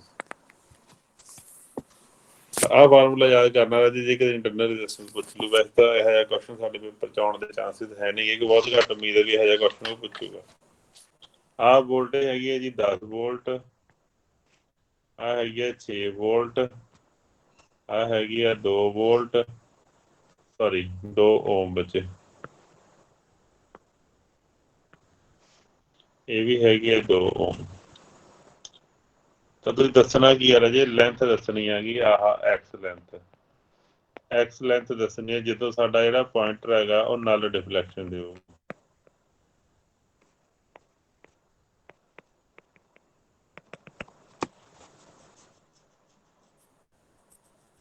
Total ਜਿਹੜੇ ਤੁਹਾਡੇ ਕੋਲ ਇੱਥੇ 4 ਓਮ ਆ, ਇਹ ਆਹ ਤੁਹਾਡੇ ਕੋਲ 40 ਵੋਲਟ ਆ, ਠੀਕ ਹੈ ਜੀ। ਬਿਲਕੁਲ ਇਹ ਪਹਿਲਾਂ ਸਾਨੂੰ ਕੱਢਣਾ ਪਊਗਾ ਵੀ ਜਿਹੜਾ ਸਾਡੇ ਕੋਲ ਆ ਏ ਪੁਆਇੰਟ ਹੈਗਾ, ਜਿਹੜਾ ਬੀ ਆਹ ਏ ਪੁਆਇੰਟ ਹੈਗਾ, ਕਾਮਨ ਪੁਆਇੰਟ ਹੈ ਨਾ, ਤਾਂ ਆਏਗਾ ਬੀ ਪੁਆਇੰਟ। ਏ ਤੇ ਬੀ ਦੇ ਵਿਚਕਾਰ ਸਾਨੂੰ ਵੋਲਟੇਜ ਕੱਢਣੀ ਪਊਗੀ ਕਿੰਨੀ ਹੈਗੀ। ਪਹਿਲਾਂ ਤਾਂ ਇਹ ਕੱਢੋ ਬੱਚੇ, ਪਹਿਲਾਂ ਤਾਂ ਇਹ ਦੱਸੋ ਵੀ ਜਿਹੜੀ ਬੈਟਰੀ ਹੈਗੀ 10 ਵੋਲਟ ਦੀ ਤੇ 6 ਵੋਲਟ ਦੀ, ਪਲੱਸ ਹੋਣਗੀਆਂ ਕਿ ਮਾਈਨਸ ਹੋਣਗੀਆਂ, ਇਹ ਦੱਸੋ। ਮਾਈਨਸ ਹੋਣਗੇ ਜੀ। ਬਿਲਕੁਲ ਹੈ ਜੀ, ਕਿਉਂਕਿ ਪੋਜ਼ਿਟਿਵ ਨਾਲ ਪੋਜ਼ਿਟਿਵ ਜੁੜਿਆ ਹੋਇਆ ਤਾਂ ਮਾਈਨਸ ਹੋਣਗੀਆਂ। ਤਾਂ ਟੋਟਲ ਸਾਡੀ ਵੋਲਟੇਜ ਅਸੀਂ ਸਿਰਫ ਇਸ ਸਰਕਟ ਦੇ ਵਿੱਚ ਦੇਖ ਰਹੇ ਹਾਂ। ਟੋਟਲ ਸਾਡੀ ਵੋਲਟੇਜ ਕਿੰਨੀ ਹੋਊਗੀ ਇੱਥੇ 10 ਦੇ ਵਿੱਚ 6 ਕੱਢੇ 4 ਵੋਲਟ ਹੋਊਗੀ। ਤੇ ਜੇ 4 ਵੋਲਟ ਤਾਂ ਸਾਡੀ ਰੈਜ਼ਿਸਟੈਂਸ ਕਿੰਨੀ ਹੈਗੀ ਸਰਕਟ ਦੀ ਟੋਟਲ, ਉਹ ਵੀ ਤਾਂ 4 ਹੀ ਹੈਗੀ, 4 ਓਮ ਹੀ ਹੈਗੀ ਨਾ ਉਹ ਵੀ। ਤਾਂ ਇੱਥੋਂ ਸਾਡੇ ਕੋਲ ਜਿਹੜਾ ਕਰੰਟ ਆ ਗਿਆ, ਕਰੰਟ ਦੀ ਵੈਲਿਊ ਕਿੰਨੀ ਆਈ ਹੈ 4/4 ਇਜ਼ ਇਕੁਅਲ ਟੂ ਕਰਕੇ 1 ਐਂਪੀਅਰ ਆਈ ਆ, ਠੀਕ ਹੈ ਜੀ। ਹੁਣ ਅਸੀਂ ਦੇਖਣਾ ਗਾ ਵੀ ਆਹ ਜਿਹੜਾ ਪੁਆਇੰਟ ਆ ਏ ਪੁਆਇੰਟ ਤੇ ਆਹ ਪੁਆਇੰਟ, ਇੱਥੇ ਵੋਲਟੇਜ ਕਿੰਨੀ ਹੈ। ਦੇਖੋ ਰਾਜੀ ਕਿੰਨੀ ਹੈ ਸੈੱਲ ਦੇ ਵਿੱਚ ਵੋਲਟੇਜ ਕਿਹੜੇ ਹਿਸਾਬ ਨਾਲ ਫਲੋ ਹੋ ਰਹੀ ਹੈਗੀ। ਆਹ ਸਹੀ ਡਾਇਰੈਕਸ਼ਨ ਮਾਰਕ ਕੀਤੀ ਅਸੀਂ, ਇੱਧਰ ਨੂੰ ਫਲੋ ਹੋ ਰਹੀ ਹੈ। ਤਾਂ ਆਹ ਤਾਂ ਜਿਹੜਾ ਆਹ 2 ਮੈਂ ਤਾਂ ਕਰਾਊਗਾ ਡ੍ਰੌਪ, ਹਨਾ। 10 ਦੇ ਵਿੱਚੋਂ ਡ੍ਰੌਪ ਹੋਊਗਾ ਕਿੰਨਾ ਕਰੰਟ ਫਲੋ ਹੋ ਰਿਹਾ 1। ਤਾਂ ਕਿੰਨੇ ਦਾ ਡ੍ਰੌਪ ਹੋਇਆ 10 ਦੇ ਵਿੱਚ 2 ਗੁਣਾ 1, 2 ਵੋਲਟ ਦਾ। 2 ਵੋਲਟ। ਬਿਲਕੁਲ। ਤਾਂ ਏ ਪੁਆਇੰਟ ਤੋਂ ਲੈ ਕੇ ਬੀ ਪੁਆਇੰਟ ਦੀ ਜਿਹੜੀ ਵੋਲਟੇਜ ਹੈਗੀ ਉਹ ਕਿੰਨੀ ਹੈਗੀ 8 ਵੋਲਟ। ਉੱਪਰਲੇ ਪਾਸੇ 8 ਆ ਗਈ, ਹੇਠਾਂ ਵੀ ਚੈੱਕ ਕਰ ਲਓ, ਆ ਲੱਗਦੇ ਹੱਥ ਇੱਥੇ ਵੀ ਚੈੱਕ ਕਰੋ ਇਹਦੀ ਕਿੰਨੀ ਹੈ। ਇਹ ਦੋਨੇ ਹੁਣ ਕੀ ਨੇ, ਆ 6 ਵੋਲਟ ਤੇ 2 ਵੋਲਟ ਇਹ ਆਪਸ ਦੇ ਵਿੱਚ ਕੀ ਨੇ, ਕਿਉਂਕਿ ਕਰੰਟ ਦੀ ਡਾਇਰੈਕਸ਼ਨ ਆ ਜਿਹੜੀ ਪੁੱਠੀ ਹੈਗੀ, ਪੋਜ਼ਿਟਿਵ ਦੇ ਵਿੱਚੋਂ ਐਂਟਰ ਕਰ ਰਹੇ ਤੇ ਅਬਜ਼ਰਵ ਕਰ ਰਹੇ ਨੇਗੇ ਇਹ ਪਾਵਰ ਨੂੰ। ਤੇ ਸਾਡੇ ਦੋਨੇ ਕੀ ਨੇ, ਡ੍ਰੌਪ ਨੇਗੇ। ਜੇ ਦੋਨੇ ਡ੍ਰੌਪ ਨੇਗੇ ਤਾਂ ਦੋਨਾਂ ਦੀ ਜਿਹੜੀ ਵੋਲਟੇਜ ਉਹ ਪਲੱਸ ਹੋਊ ਨਾ। ਤੁਹਾਡੇ ਕੋਲੇ 6 ਪਲੱਸ ਇਹਦੇ ਵਿੱਚ ਵੋਲਟੇਜ ਦੇਖੋ ਰਾਜੇ 2 ਏਕਮ 2, ਇਹਦੇ ਵਿੱਚ ਕਿੰਨੀ ਆ 8 ਵੋਲਟ। ਇਹਦਾ ਮਤਲਬ ਕੀ ਹੈਗਾ, ਸਾਡੇ ਜਿਹੜੇ ਦੋਨੇ ਸੈੱਲਾਂ ਦੇ ਆਹ ਜਿਹੜਾ ਏ ਤੇ ਬੀ ਪੁਆਇੰਟ ਹੈਗਾ, ਏ ਤੇ ਬੀ ਦੀ ਪੁਆਇੰਟ ਦੇ ਵਿੱਚ ਸਾਡੀ ਵੋਲਟੇਜ ਕਿੰਨੀ ਆਈ ਹੈਗੀ 8 ਵੋਲਟ। ਤਾਂ ਹੁਣ ਦੇਖੋ ਜੀ, ਹੁਣ ਕਰੋ, ਹੁਣ ਮੈਨੂੰ ਇਹ ਦੱਸੋ ਸਲਾਈਡਰ ਜਿਹੜੀ ਵਾਇਰ ਹੈਗੀ ਇਹਦੀ ਟੋਟਲ ਵੋਲਟੇਜ ਕਿੰਨੀ ਹੈਗੀ, ਇਹ ਦੱਸੋ। ਸਲਾਈਡਰ ਵਾਇਰ ਦੀ ਵੋਲਟੇਜ ਕਿੰਨੀ ਹੈਗੀ।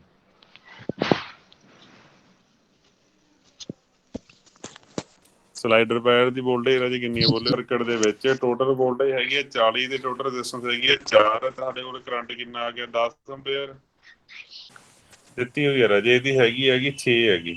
ਉੱਥੇ ਕਨਫਿਊਜ਼ ਹੋਈ ਜਾਂਦਾ ਜੀ। ਬਿਲਕੁਲ, ਵਾਇਰ ਦੀ ਰੈਜ਼ਿਸਟੈਂਸ ਜਿਹੜੀ 6 ਆ ਰਾਜੇ, ਇਹ ਗਲਤੀ ਹੋ ਗਈ ਨਾ, 6 ਓਮ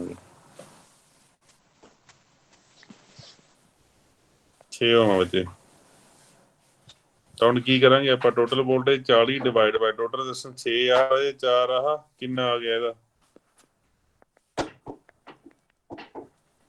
4 ਐਂਪੀਅਰ। ਤਾਂ 24 ਵੋਲਟ ਆ ਗਈ ਰਾਜੇ। ਤਾਂ ਸਾਡੇ ਕੋਲੇ ਵੋਲਟੇਜ ਗ੍ਰੇਡੀਅੰਟ ਕਿੰਨਾ ਆ ਗਿਆ, ਹਾਂਜੀ 24 ਡਿਵਾਈਡ ਬਾਈ 10 ਆ ਗਿਆ ਨਾ ਵੋਲਟੇਜ ਗ੍ਰੇਡੀਅੰਟ V/L। ਮਲਟੀਪਲਾਈ ਕਰਾਂਗੇ ਆਪਾਂ ਇੱਥੇ x ਸਾਨੂੰ ਜਿਹੜਾ ਅਸੀਂ ਕੱਢਣਾ ਗਾ, ਤੇ ਆਂਸਰ ਅਸੀਂ ਲੈ ਕੇ ਕਿੰਨਾ ਆਉਣਾਗਾ 8 ਲੈ ਕੇ ਆਉਣਾ ਨਾ ਆਂਸਰ ਅਸੀਂ, ਕਿਉਂਕਿ 8 ਆਈ ਹੈਗੀ ਇਹਦੀ ਸਾਡੀ 8 ਆਈ ਹੈ A ਤੋਂ B ਤੱਕ ਦੀ ਵੋਲਟੇਜ। ਤੇ x ਦੀ ਵੈਲੂ ਦੇਖ ਲਓ ਜੀ 8 ਗੁਣਾ 10 ਡਿਵਾਈਡ ਬਾਈ 24।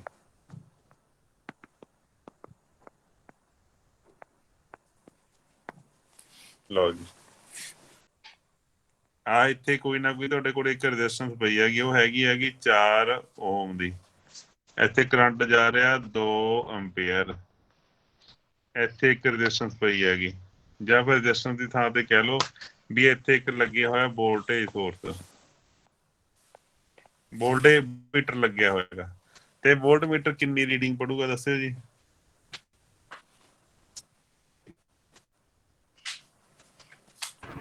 8 ਵੋਲਟ ਹੀ ਪੜੂਗਾ ਜੀ। 8 ਵੋਲਟ ਹੀ ਬਿਲਕੁਲ ਜੀ, ਪੜੂਗਾ 8 ਵੋਲਟ। ਤੁਸੀਂ ਇਹ ਕਿਉਂ ਨਹੀਂ ਕਿਹਾ ਹੈਗਾ ਵੀ ਆਹ 8 ਵੋਲਟ ਆ 8 ਵੋਲਟ ਨੂੰ ਖਾ ਗਿਆ ਤੇ ਇੱਥੇ 0 ਵੋਲਟ ਪੜੂਗਾ ਬੱਚੇ? ਠੀਕ ਹੈ ਸਰ ਜੀ, ਠੀਕ ਹੈ। ਗੱਲ ਪਤਾ ਲੱਗ ਗਈ ਨਾ? ਹਾਂਜੀ ਕਿਉਂਕਿ ਬੱਚੇ ਦੋਨੇ ਨਾ ਆਪਸ ਦੇ ਵਿੱਚ ਪੈਰਲਲ ਜਾਂਦੇ, ਤੁਸੀਂ ਇੱਥੇ ਵੋਲਟ ਮੀਟਰ ਲਗਾ ਲਓ ਚਾਹੇ ਵੋਲਟ ਮੀਟਰ ਇਹਨਾਂ ਦੋਨਾਂ ਦੇ ਵਿਚਕਾਰ ਲਗਾ ਲਓ ਤਾਂ ਵੀ ਕੋਈ ਦਿੱਕਤ ਨਹੀਂ ਹੈਗੀ। ਤਾਂ ਇੱਥੇ ਜਾ ਕੇ ਦੇਖੋ, ਧਿਆਨ ਨਾਲ ਦੇਖੋ ਰਾਜੇ, ਇੱਥੇ ਸਾਡੇ ਕੋਲੇ ਕੀ ਲੱਗਿਆ ਸੀ, ਵੋਲਟ ਮੀਟਰ ਐ ਮੰਨ ਕੇ ਚੱਲੋ ਆਪਾਂ ਵੀ ਵੋਲਟ ਮੀਟਰ ਸਾਡਾ ਕਿੱਥੇ ਲੱਗਿਆ ਹੋਇਆ ਸੀਗਾ, ਇੱਥੇ ਦੋਨਾਂ ਦੇ ਵਿਚਕਾਰ ਲੱਗਿਆ ਹੋਇਆ ਸੀਗਾ, ਇੱਥੇ ਲੱਗਿਆ ਹੋਇਆ ਸੀ, ਐਂ ਕਹਿ ਲਓ ਇੱਥੇ ਲੱਗਿਆ ਹੋਇਆ ਸੀ। ਓਕੇ ਠੀਕ ਹੈ ਸਰ। ਇਹ ਹੁਣ ਜੇ ਸਰਕਟ ਆਪਣਾ ਪੈਰਲਲ ਚ ਹੈ ਤਾਂ ਆਪਾਂ ਰੈਜ਼ਿਸਟੈਂਸ ਇਹਦੀ 4 ਲੈ ਰੱਖੀਏ ਜੀ। ਸਰਕਟ ਸਾਡਾ ਸਰ ਸਰਕਟ ਆਪਣਾ ਪੈਰਲਲ ਚ ਹੈ ਨਾ, ਇਹ ਮਤਲਬ ਦੋਹੇ ਹਾਂ ਵੋਲਟ ਠੀਕ ਆ। ਰੈਜ਼ਿਸਟੈਂਸ ਆਪਾਂ ਪਤਾ 4 ਕੀ ਆ, ਸਰਕਟ ਪੈਰਲਲ ਚ ਨਹੀਂ ਹੈਗਾ। ਜਿਹੜੇ ਆ 2 ਪੁਆਇੰਟ ਨੇ ਨਾ, ਜਿਹੜੇ ਆ 2 ਪੁਆਇੰਟ A ਤੇ B ਪੁਆਇੰਟ ਨੇ, ਇਹ 2 ਪੁਆਇੰਟ ਸਾਡੇ ਪੈਰਲਲ ਚ ਨੇ। ਦੇਖੋ ਰਾਜੇ, ਜਦੋਂ ਤਾਂ ਦੇਖੋ ਸਰਕਟ ਫਲੋ ਹੋ ਰਿਹਾ, ਅਸੀਂ ਕੋਈ ਵੋਲਟ ਮੀਟਰ ਨਹੀਂ ਲਗਾਇਆ। ਜਿਹੜਾ ਵੋਲਟ ਮੀਟਰ ਕੀ ਹੁੰਦਾ, ਵੋਲਟ ਮੀਟਰ ਦੀ ਜਿਹੜੀ ਇੰਟਰਨਲ ਰੈਜ਼ਿਸਟੈਂਸ ਹੁੰਦੀ ਆ ਰਾਜੇ, ਇੰਟਰਨਲ ਰੈਜ਼ਿਸਟੈਂਸ ਬਹੁਤ ਜ਼ਿਆਦਾ ਹਾਈ ਹੁੰਦੀ ਆ ਨਾ, ਉਹ ਸਰਕਟ ਨੂੰ ਓਪਨ ਰੱਖਦੀ ਆ। ਤੇ ਜੇ ਆਪਾਂ ਇਹਨੂੰ ਖੁੱਲੇ ਛੱਡਿਆ ਹੋਇਆ, ਇੱਕ ਰੈਜ਼ਿਸਟੈਂਸ ਆ ਸੀਗੀ ਤੇ ਇੱਕ ਵੋਲਟ ਮੀਟਰ ਦੀ ਇੱਕ ਰੈਜ਼ਿਸਟੈਂਸ ਆ ਸੀਗੀ, ਇਸ ਵੇਲੇ ਜੇ ਆਪਾਂ ਦੇਖੀਏ ਸਰਕਟ ਸੀਰੀਜ਼ ਹੈ ਕਿ ਪੈਰਲਲ ਹੈਗਾ? ਸੀਰੀਜ਼ ਆ, ਸੀਰੀਜ਼ ਆ। ਬਟ ਜੇ ਅਸੀਂ ਬੱਚੇ ਆ 2 ਪੁਆਇੰਟ ਚੱਕ ਲਏ, ਆਹ ਪੁਆਇੰਟ ਜਦੋਂ ਚੱਕ ਲਏ, ਹੁਣ ਸਾਡੇ ਕੋਲੇ ਸਰਕਟ ਜਿਹੜਾ ਸਾਡਾ ਹੁਣ ਵੰਡਿਆ ਗਿਆ 2 ਅੱਡ ਹਿੱਸਿਆਂ ਦੇ ਵਿੱਚ, ਇੱਕ ਆਹ ਹਿੱਸਾ ਇੱਕ ਆਹ ਹਿੱਸਾ। ਹੁਣ ਉੱਪਰਲੇ ਦੀ ਜਿਹੜੀ ਵੋਲਟੇਜ ਆ ਉਹ ਹੇਠਲੇ ਦੀ ਵੋਲਟੇਜ ਦੇ ਬਰਾਬਰ ਹੋਏਗੀ ਹੁਣ। ਠੀਕ ਹੈ ਜੀ। ਠੀਕ ਹੈ ਬੱਚੇ, ਚਲੋ ਇਸ ਤੋਂ ਬਾਅਦ ਰਾਜੀ ਅਸੀਂ ਜਿਹੜਾ ਥੋੜਾ ਜਿਹਾ ਟੌਪਿਕ ਇੱਕ ਛੇੜਨਾ ਗਾ, ਅਸੀਂ ਨੂਮੈਰੀਕਲ ਕਰਨੇ ਆਂਗੇ ਜਿਹੜੇ ਬੜੇ ਇੰਪੋਰਟੈਂਟ ਆ, ਹਰੇਕ ਵਾਰੀ ਪੇਪਰ ਦੇ ਵਿੱਚ ਆਉਂਦੇ ਹੈਗੇ, ਲਿਜੋਸ ਪੈਟਰਨ ਦੇ। CRO ਕਰਨਾ। ਇਸ ਤੋਂ ਬਾਅਦ ਅਸੀਂ CRO ਦੇ ਲਈ ਕਰਨੇ ਆ ਨੂਮੈਰੀਕਲ। CRO ਬਾਰੇ ਪਤਾ ਰਾਜੀ, CRO ਕੀ ਕੁਛ ਕਰਦਾ ਹੁੰਦਾ ਹੈਗਾ? CRO ਕੀ ਕਰ ਸਕਦਾ ਬੱਚੇ? CRO ਕਿੱਦਾਂ ਦਾ ਹੁੰਦਾ ਹੈਗਾ ਦੇਖਿਆ ਹੈਗਾ? ਆ ਜਿਹੜੀ ਆ ਦੇਖ ਰਹੇ ਹੋ ਨਾ ਤੁਸੀਂ, ਆ ਜਿਹੜਾ ਆ ਸਕਰੀਨ ਜਿਹੀ ਪਈ ਹੈਗੀ ਇੱਧਰਲੇ ਪਾਸੇ, ਆਹ ਸਾਰਾ ਨਿੱਕਾ ਜਿਹਾ ਵੀ ਲੱਗਿਆ ਹੁੰਦਾ ਜੀ ਨਾਲ, ਜਿਹੜਾ ਘੁਮਾਈ ਜਾਂਦੇ ਆ, ਇਹ ਪਲਸ ਜਨਰੇਟਰ ਹੁੰਦਾ ਜੀ? ਇਹ ਪਲਸ ਜਨਰੇਟਰ ਹੈ, ਸਿਗਨਲ ਜਨਰੇਟਰ ਕਹਿੰਦੇ ਇਹਨੂੰ ਆਪਾਂ। ਠੀਕ। ਇਹਨੂੰ ਸਿਗਨਲ ਜਨਰੇਟਰ। ਦੇਖੋ ਜਿਹੜੇ ਆਹ ਨਹੀਂ ਹੈਗੀ, ਆਹ ਜਿਹੜੀ ਇੰਨੀ ਕੁ ਸਕਰੀਨ ਹੈਗੀ ਹੈ ਨਾ, ਇਹਦੀ ਖੇਡ ਹੁੰਦੀ ਹੈਗੀ ਸਾਰੀ। ਇਹ ਅਸੀਂ ਕੀ ਕਰਦੇ ਹੁੰਦੇ ਆ, ਅਸੀਂ ਇੱਕ ਪਰਟੀਕੂਲਰ ਨੋਨ ਸਿਗਨਲ ਦੇ ਨਾਲ ਅਨਨੋਨ ਸਿਗਨਲ ਨੂੰ ਕੰਪੇਅਰ ਕਰਦੇ ਹੁੰਦੇ ਹੈਗੇ। ਇਹ ਨੋਨ ਸਿਗਨਲ ਕੌਣ ਦਿੰਦਾ ਹੁੰਦਾ ਹੈਗਾ ਸਾਨੂੰ? ਆਹ ਪਲਸ ਜਨਰੇਟਰ ਜਿਹੜਾ ਹੁੰਦਾ ਹੈਗਾ। ਇਹ ਪਲਸ ਜਨਰੇਟਰ ਲਗਾ ਦਿੰਦੇ ਆ ਇੱਥੇ 2 ਲੀਡਾਂ ਦੇ ਵਿੱਚ, ਅਸੀਂ ਲਗਾ ਲੈਂਦੇ ਹੁੰਦੇ ਆਂਗੇ ਆਪਣੇ ਕੋਈ ਵੀ ਅਨਨੋਨ ਸਿਗਨਲ ਜਿਹੜਾ ਸਾਡਾ ਹੁੰਦਾ, ਤਾਂ ਅਨਨੋਨ ਸਿਗਨਲ ਨੂੰ ਇਹਦੇ ਨੋਨ ਸਿਗਨਲ ਦੇ ਨਾਲ ਲਗਾ ਕੇ ਅਸੀਂ ਚੈੱਕ ਕਰ ਲੈਂਦੇ ਹੁੰਦੇ ਵੀ ਸਾਡੇ ਹੈ ਕੀ ਹੈਗਾ। ਇਹ ਕਲੀਅਰ ਹੋ ਗਈ ਜੀ ਗੱਲ? ਇਹ ਲਓ ਰਾਜੇ, ਇਹਦੇ ਵਿੱਚ ਦੇਖਦੇ ਆਂਗੇ ਆਪਾਂ ਵੀ ਸਾਨੂੰ ਪੜ੍ਹਨਾ ਕੀ ਕੁਛ ਹੈਗਾ। ਅਸੀਂ ਦੇਖਦੇ ਹਾਂ ਅਸੀਂ ਪੜ੍ਹਨਾ ਕੀ ਕੁਛ ਹੈ ਇਹਦੇ ਵਿੱਚੋਂ। ਤੁਹਾਨੂੰ ਥੋੜਾ ਜਿਹਾ ਹਿੰਟ ਦੇ ਦੇਣਾ, ਜਿਹੜਾ ਇਹਦਾ ਗ੍ਰਾਫ, ਜਿਹੜਾ ਇਹਦਾ ਸਕਰੀਨ ਹੁੰਦੀ ਹੈ ਨਾ, ਸਕਰੀਨ ਦੇ ਉੱਪਰ ਇਹਦੇ ਗ੍ਰਾਫ ਬਣਿਆ ਹੁੰਦਾ ਏਦਾਂ। ਸਕਰੀਨ ਦੇ ਉੱਪਰ ਨਾ ਛੋਟੀਆਂ ਬਰੀਕ ਜਿਹੀਆਂ ਲਾਈਨਾਂ ਹੁੰਦੀਆਂ ਨੇਗੀਆਂ, ਬਹੁਤ ਬਰੀਕ ਜਿਹੀਆਂ ਲਾਈਨਾਂ ਹੁੰਦੀਆਂ ਨੇ ਏਦਾਂ।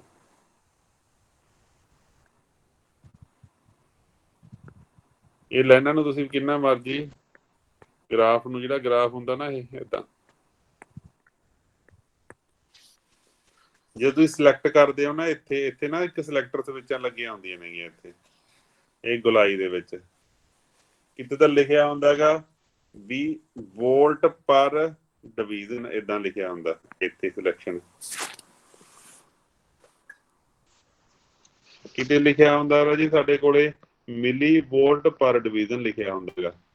ਮਤਲਬ ਜੇ ਸਾਡਾ ਸਿਲੈਕਟਰ ਸਵਿੱਚ ਸਾਡੀ ਇੱਥੇ ਕੀਤੀ ਹੋਈ ਹੈਗੀ, ਜਿਹੜੀ ਅਸੀਂ ਆਹ ਡਾਇਗਰਾਮ ਜਿਹੜੀ ਦੇਖ ਰਹੇ ਸੀਗੇ, ਆਹ ਦੇਖੋ ਵਿੱਚ ਆਹ ਜਿਹੜੀਆਂ ਆਹ ਨੇ, ਆਹ ਪੁਆਇੰਟ ਦੇਖ ਰਹੇ ਹੋ, ਜਿਹੜਾ ਆਹ ਪੁਆਇੰਟ ਆ ਨਿੱਬ ਜੀ ਦੇਖ ਰਹੇ ਹੋਗੇ, ਇੱਥੇ ਸਾਨੂੰ ਦੇਖ ਨਹੀਂ ਰਿਹਾ, ਇੱਥੇ ਲਿਖਿਆ ਹੁੰਦਾ ਇਹਦੇ ਉੱਪਰ ਨਾ, ਇੱਥੇ ਰੀਡਿੰਗਾਂ ਲਿਖੀਆਂ ਹੁੰਦੀਆਂ ਨੇਗੀਆਂ ਇੱਥੇ ਆਹ ਦੇਖੋ ਇੱਥੇ ਵੀ ਲੱਗਿਆ ਹੋਇਆ, ਹਰੇਕ ਦੇ ਉੱਪਰ ਲੱਗਿਆ ਹੋਇਆ ਇਹ। ਤਾਂ ਇੱਥੇ ਸਾਡੇ ਕੋਲੇ ਜਿਹੜੀਆਂ ਲਿਖੀਆਂ ਨੇ, ਮੰਨ ਲਓ ਉਹਨੇ ਲਿਖਿਆ ਹੋਇਆ ਮਿਲੀ ਬੋਲਟ, ਤਾਂ ਜਦੋਂ ਅਸੀਂ ਇੱਥੇ ਵਿੱਚ 2 ਸਿਗਨਲ ਦੇਵਾਂਗੇ, ਮੰਨ ਲਓ ਸਾਡੇ ਕੋਲ ਇੱਕ ਲਾਈਨ ਆਈ ਹੈਗੀ, ਉਹ ਏਦਾਂ ਬਣਿਆ ਗ੍ਰਾਫ ਸਾਡਾ, ਏਦਾਂ ਬਣਿਆ ਗ੍ਰਾਫ ਸਾਡਾ।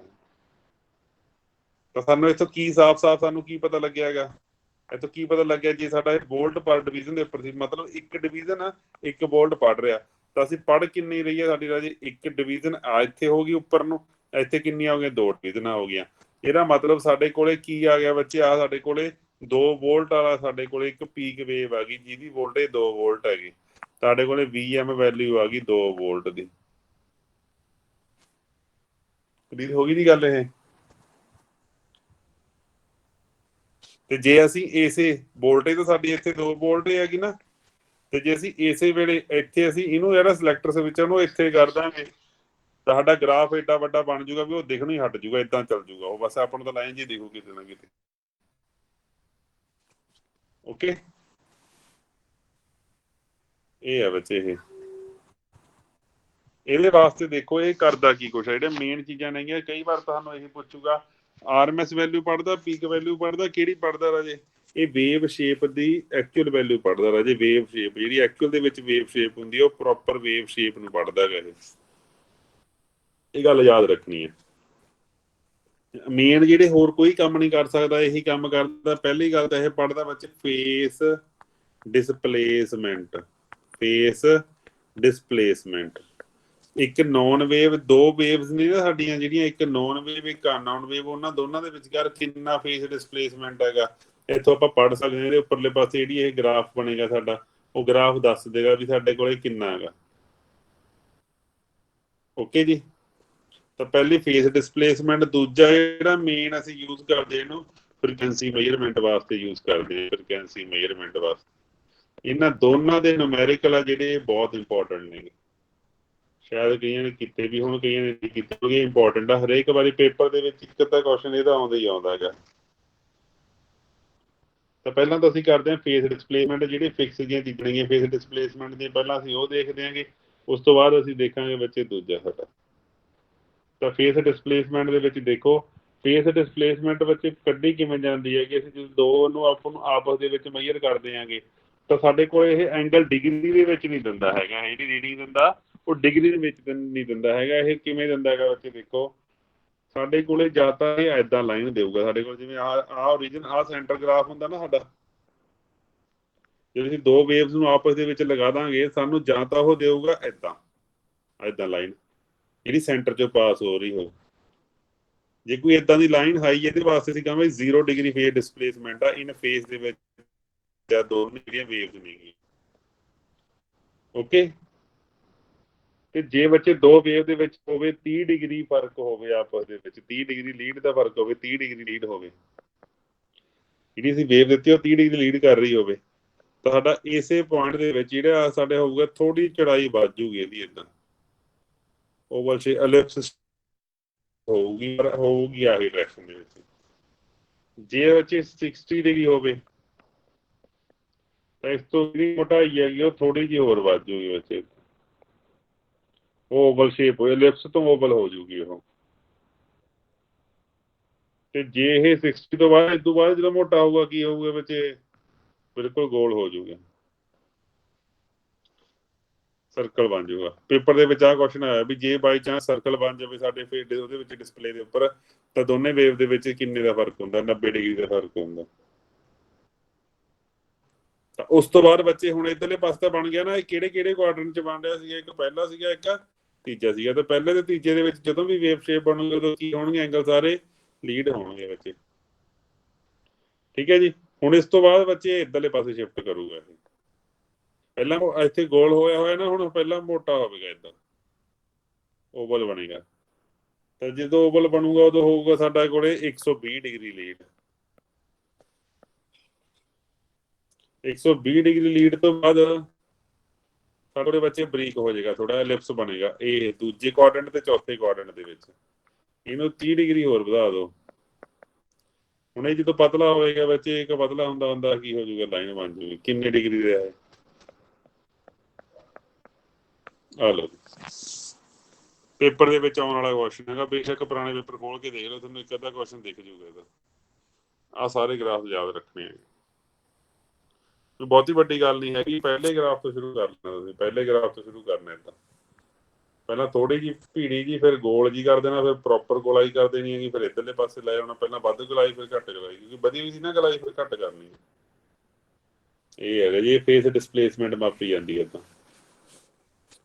ਜੇ ਫ੍ਰੀਕੁਐਂਸੀ ਮਾਪਣੀ ਹੈਗੀ ਤਾਂ ਅਸੀਂ ਇੱਕ ਵੇਵ ਦੀ ਫ੍ਰੀਕੁਐਂਸੀ ਮਾਪਣੀ ਆ, ਤਾਂ ਫ੍ਰੀਕੁਐਂਸੀ ਮਾਪਣ ਵਾਸਤੇ ਅਸੀਂ ਟਾਈਮ ਪੀਰੀਅਡ ਕੱਢ ਲੈਂਦੇ ਹਾਂ। ਸਾਨੂੰ ਇਹ ਟਾਈਮ ਪੀਰੀਅਡ ਦੇ ਦਿੰਦਾ। ਮੰਨ ਲਓ ਕੋਈ ਵੇਵ ਹੋਊਗੀ ਤੁਹਾਡੀ, ਉਹ ਵੇਵ ਇਦਾਂ ਬਣੀ ਹੋਈ ਹੋਊਗੀ। ਹੁਣ 50 ਸਾਈਕਲ ਦਾ ਅਸੀਂ ਮਾਪ ਨਹੀਂ ਸਕਦੇ ਨਾ, 50 ਸਾਈਕਲ ਮਾਪ ਲਈਏ 1 ਸਕਿੰਟ ਦੇ ਵਿੱਚ। ਇਸ ਤਾਂ ਇਹ ਦੇਖ ਸਕਾਂਗੇ ਵੀ ਸਾਡੀ ਇੱਥੋਂ ਲੈ ਕੇ ਇੱਥੇ ਤੱਕ। ਪਹਿਲਾਂ ਤਾਂ ਅਸੀਂ ਦੇਖਾਂਗੇ ਉਹ ਪੁਆਇੰਟਰ ਨੂੰ, ਵੀ ਪੁਆਇੰਟਰ ਸਾਡਾ ਕਿੱਥੇ ਅਟੈਚ ਹੋਇਆ।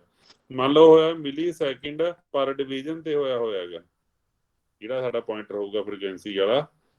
ਉਸ ਤੋਂ ਬਾਅਦ ਅਸੀਂ ਦੇਖਾਂਗੇ ਵੀ ਕਿੰਨੇ ਮਿਲੀ ਡਿਵੀਜ਼ਨ ਦੀਆਂ ਕਿੰਨੀਆਂ ਡਿਵੀਜ਼ਨਾਂ ਨੇ। ਮੰਨ ਲਓ 1 2 3 4 5 6 7 8 9 10 ਬਣੀਆਂ ਹੋਈਆਂ ਨੇ। ਇਹਦਾ ਮਤਲਬ ਕੀ 10 ਮਿਲੀ ਸੈਕਿੰਡ 10 ਮਿਲੀ ਸੈਕਿੰਡ ਆ ਸਾਡੀ ਜਿਹੜੀ ਆਹ ਟੋਟਲ ਟਾਈਮ ਆ। ਟੀ ਜਿਹੜਾ ਸਾਡਾ ਉਹ 10 ਮਿਲੀ ਸੈਕਿੰਡ ਆਏਗਾ। ਤੇ ਟੀ 10 ਮਿਲੀ ਸੈਕਿੰਡ ਐਫ ਦੀ ਵੈਲਿਊ ਹੋਊਗੀ 1/10 ਗੁਣਾ 10 ਦੀ ਪਾਵਰ -3। ਉੱਪਰਲੇ ਪਾਸੇ ਆ ਜਾਏਗਾ 1000, ਸਾਡੇ ਕੋਲ ਕਿੰਨੀ ਆ ਜਾਏਗੀ 100 ਹਰਟਸ ਫ੍ਰੀਕੁਐਂਸੀ ਆ ਜਾਏਗੀ। ਤਾਂ ਇਸ ਤਰੀਕੇ ਨਾਲ ਅਸੀਂ ਫ੍ਰੀਕੁਐਂਸੀ ਨੂੰ ਕੱਢ ਸਕਦੇ ਹਾਂਗੇ।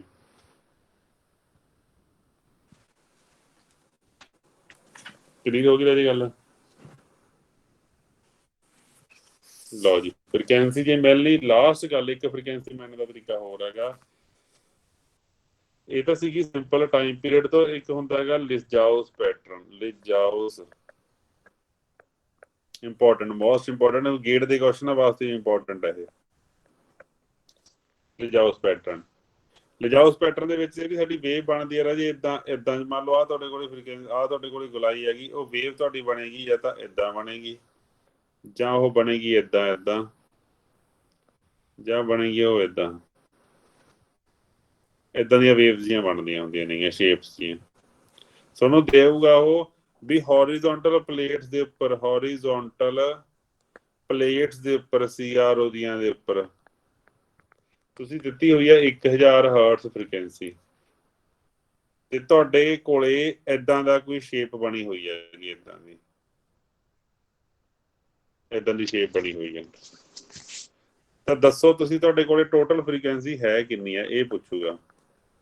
ਪਹਿਲੀ ਗੱਲ ਤਾਂ ਰਾਜੇ ਫ੍ਰੀਕੁਐਂਸੀ ਕੱਢਣ ਵਾਸਤੇ ਅਸੀਂ ਕੀ ਕਰਨਾ ਹੁੰਦਾ ਗਾ, ਟੋਟਲ ਜਿਹੜੀ ਹੌਰੀਜ਼ੋਂਟਲ ਪਲੇਟ ਵਾਲੀ ਫ੍ਰੀਕੁਐਂਸੀ ਜਿਹੜੀ ਦਿੱਤੀ ਹੋਈ ਹੈਗੀ, ਹੌਰੀਜ਼ੋਂਟਲ ਪਲੇਟ ਮਲਟੀਪਲਾਈ ਹੋਏ ਉੱਪਰਲੇ ਪਾਸੇ ਰੱਖਣਾ ਰਾਜੇ।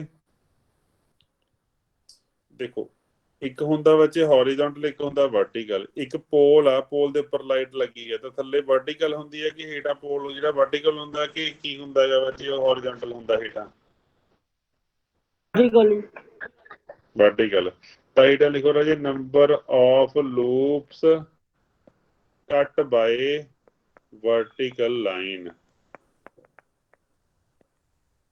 ਉੱਪਰ ਲਿਖਣਾ ਆਪਾਂ ਨੰਬਰ ਆਫ ਲੂਪਸ ਕੱਟ ਬਾਏ ਕਿਹੜੀ ਲਾਈਨ, ਹੌਰੀਜ਼ੋਂਟਲ। ਤਾਂ ਆ ਅਸੀਂ ਕੱਢਣਾ ਗਾ। ਇੱਥੇ ਤਾਂ ਤੁਹਾਨੂੰ ਪਤਾ ਹੀ ਆ ਹੌਰੀਜ਼ੋਂਟਲ ਪਲੇਟ ਦੀ ਤਾਂ 1000 ਦਿੱਤੀ ਹੋਈ ਆ, ਅਸੀਂ ਆਹ ਕੱਢਣਾ ਗਾ ਰੇਸ਼ੋ। ਤਾਂ ਇਹ ਡਿਗਟਾਂ ਨੂੰ ਧਿਆਨ ਨਾਲ ਦੇਖੋ ਜੀ। ਅਸੀਂ ਇੱਕ ਲਾਈਨ ਖਿੱਚਣੀ ਹੈ, ਇੱਕ ਤਾਂ ਖਿੱਚਣੀ ਹੈਗੀ ਸੀ, ਆ ਤਾਂ ਹੈਗੀ ਸਕਰੀਨ ਬਾਹਰ ਲਈ, ਇਹਨੂੰ ਨਹੀਂ ਛੱਡ ਦੇਣਾ। ਤਾਂ ਇੱਕ ਲਾਈਨ ਖਿੱਚਣੀ ਹੈ ਅਸੀਂ, ਉੱਥੇ ਖਿੱਚਣੀ ਜਿੱਥੇ ਵੱਧ ਤੋਂ ਵੱਧ ਲੂਪ ਸਾਡੀਆਂ ਕੱਟ ਹੋਣ। ਹੌਰੀਜ਼ੋਂਟਲ ਲਾਈਨ ਖਿੱਚੋ ਰਾਜੇ, ਪੈਵੀ ਲਾਈਨ 1 2 3 ਤੇ 4। ਤਾਂ ਹੌਰੀਜ਼ੋਂਟਲ ਤੇ ਕਿੱਥੇ ਸੀਗਾ, ਉੱਪਰ ਸੀਗਾ, ਉੱਪਰ ਆ ਗਿਆ ਸਾਡਾ 4। ਹੁਣ ਅਸੀਂ ਵਰਟੀਕਲ ਲਾਈਨ ਖਿੱਚਣੀ। ਜੇ ਇੱਥੇ ਖਿੱਚੋਗੇ ਰਾਜੇ, ਇੱਥੇ ਕਿੱਥੇ ਕੱਟ ਕੀਤਾ, ਇੱਕ ਥਾਵੇਂ ਕੱਟ ਕੀਤਾ ਨਾ, ਇੱਥੇ ਨਹੀਂ ਖਿੱਚਣੀ ਹੈਗੀ ਜਿੱਥੇ ਵੱਧ ਤੋਂ ਵੱਧ ਕੱਟ ਹੋਣ, ਇੱਥੇ ਕਰੋ। ਤਾਂ ਇੱਕ ਤਾਂ ਆਹ ਪੁਆਇੰਟ ਇੱਥੇ ਕੱਟ ਕਰੇ, ਕਿੱਥੇ ਗਏ, ਇਹਦਾ ਮਤਲਬ ਹੇਠਾਂ ਕਿੰਨਾ ਆਇਆ ਵਰਟੀਕਲੀ। ਜਿਹੜੀ ਵਰਟੀਕਲ ਲਾਈਨ ਸੀਗੀ ਸਾਡੀ, ਇੱਥੇ ਖਿੱਚ ਲਓ, ਚਾਹੇ ਇੱਥੇ ਖਿੱਚ ਲਓ, ਚਾਹੇ ਇੱਥੇ ਖਿੱਚੋ, ਚਾਹੇ ਇੱਥੇ ਖਿੱਚੋ, ਇੱਥੇ ਖਿੱਚੋ। ਵਰਟੀਕਲ ਲਾਈਨ ਸਾਡੀ 2 ਆਈ ਹੈ, ਹੌਰੀਜ਼ੋਂਟਲ ਲਾਈਨ ਸਾਡੀ 4 ਆਈ ਹੈ। ਟੋਟਲ ਸਾਡੇ ਕੋਲ ਕਿੰਨਾ ਆਏਗਾ, 2 ਆਏਗਾ। ਤਾਂ 1000 ਨੂੰ 2 ਦੇ ਨਾਲ ਕਰਾਂਗੇ, ਸਾਡੇ ਕੋਲ ਆਨਸਰ ਜਿਹੜਾ ਆ ਗਿਆ ਉਹ ਕਿੰਨਾ ਆ ਗਿਆ, 2000 ਹਰਟਸ ਆ ਗਿਆ।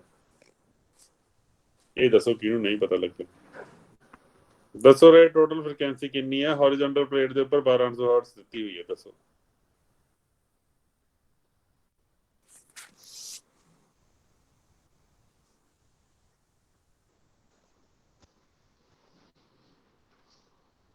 ਜੀ।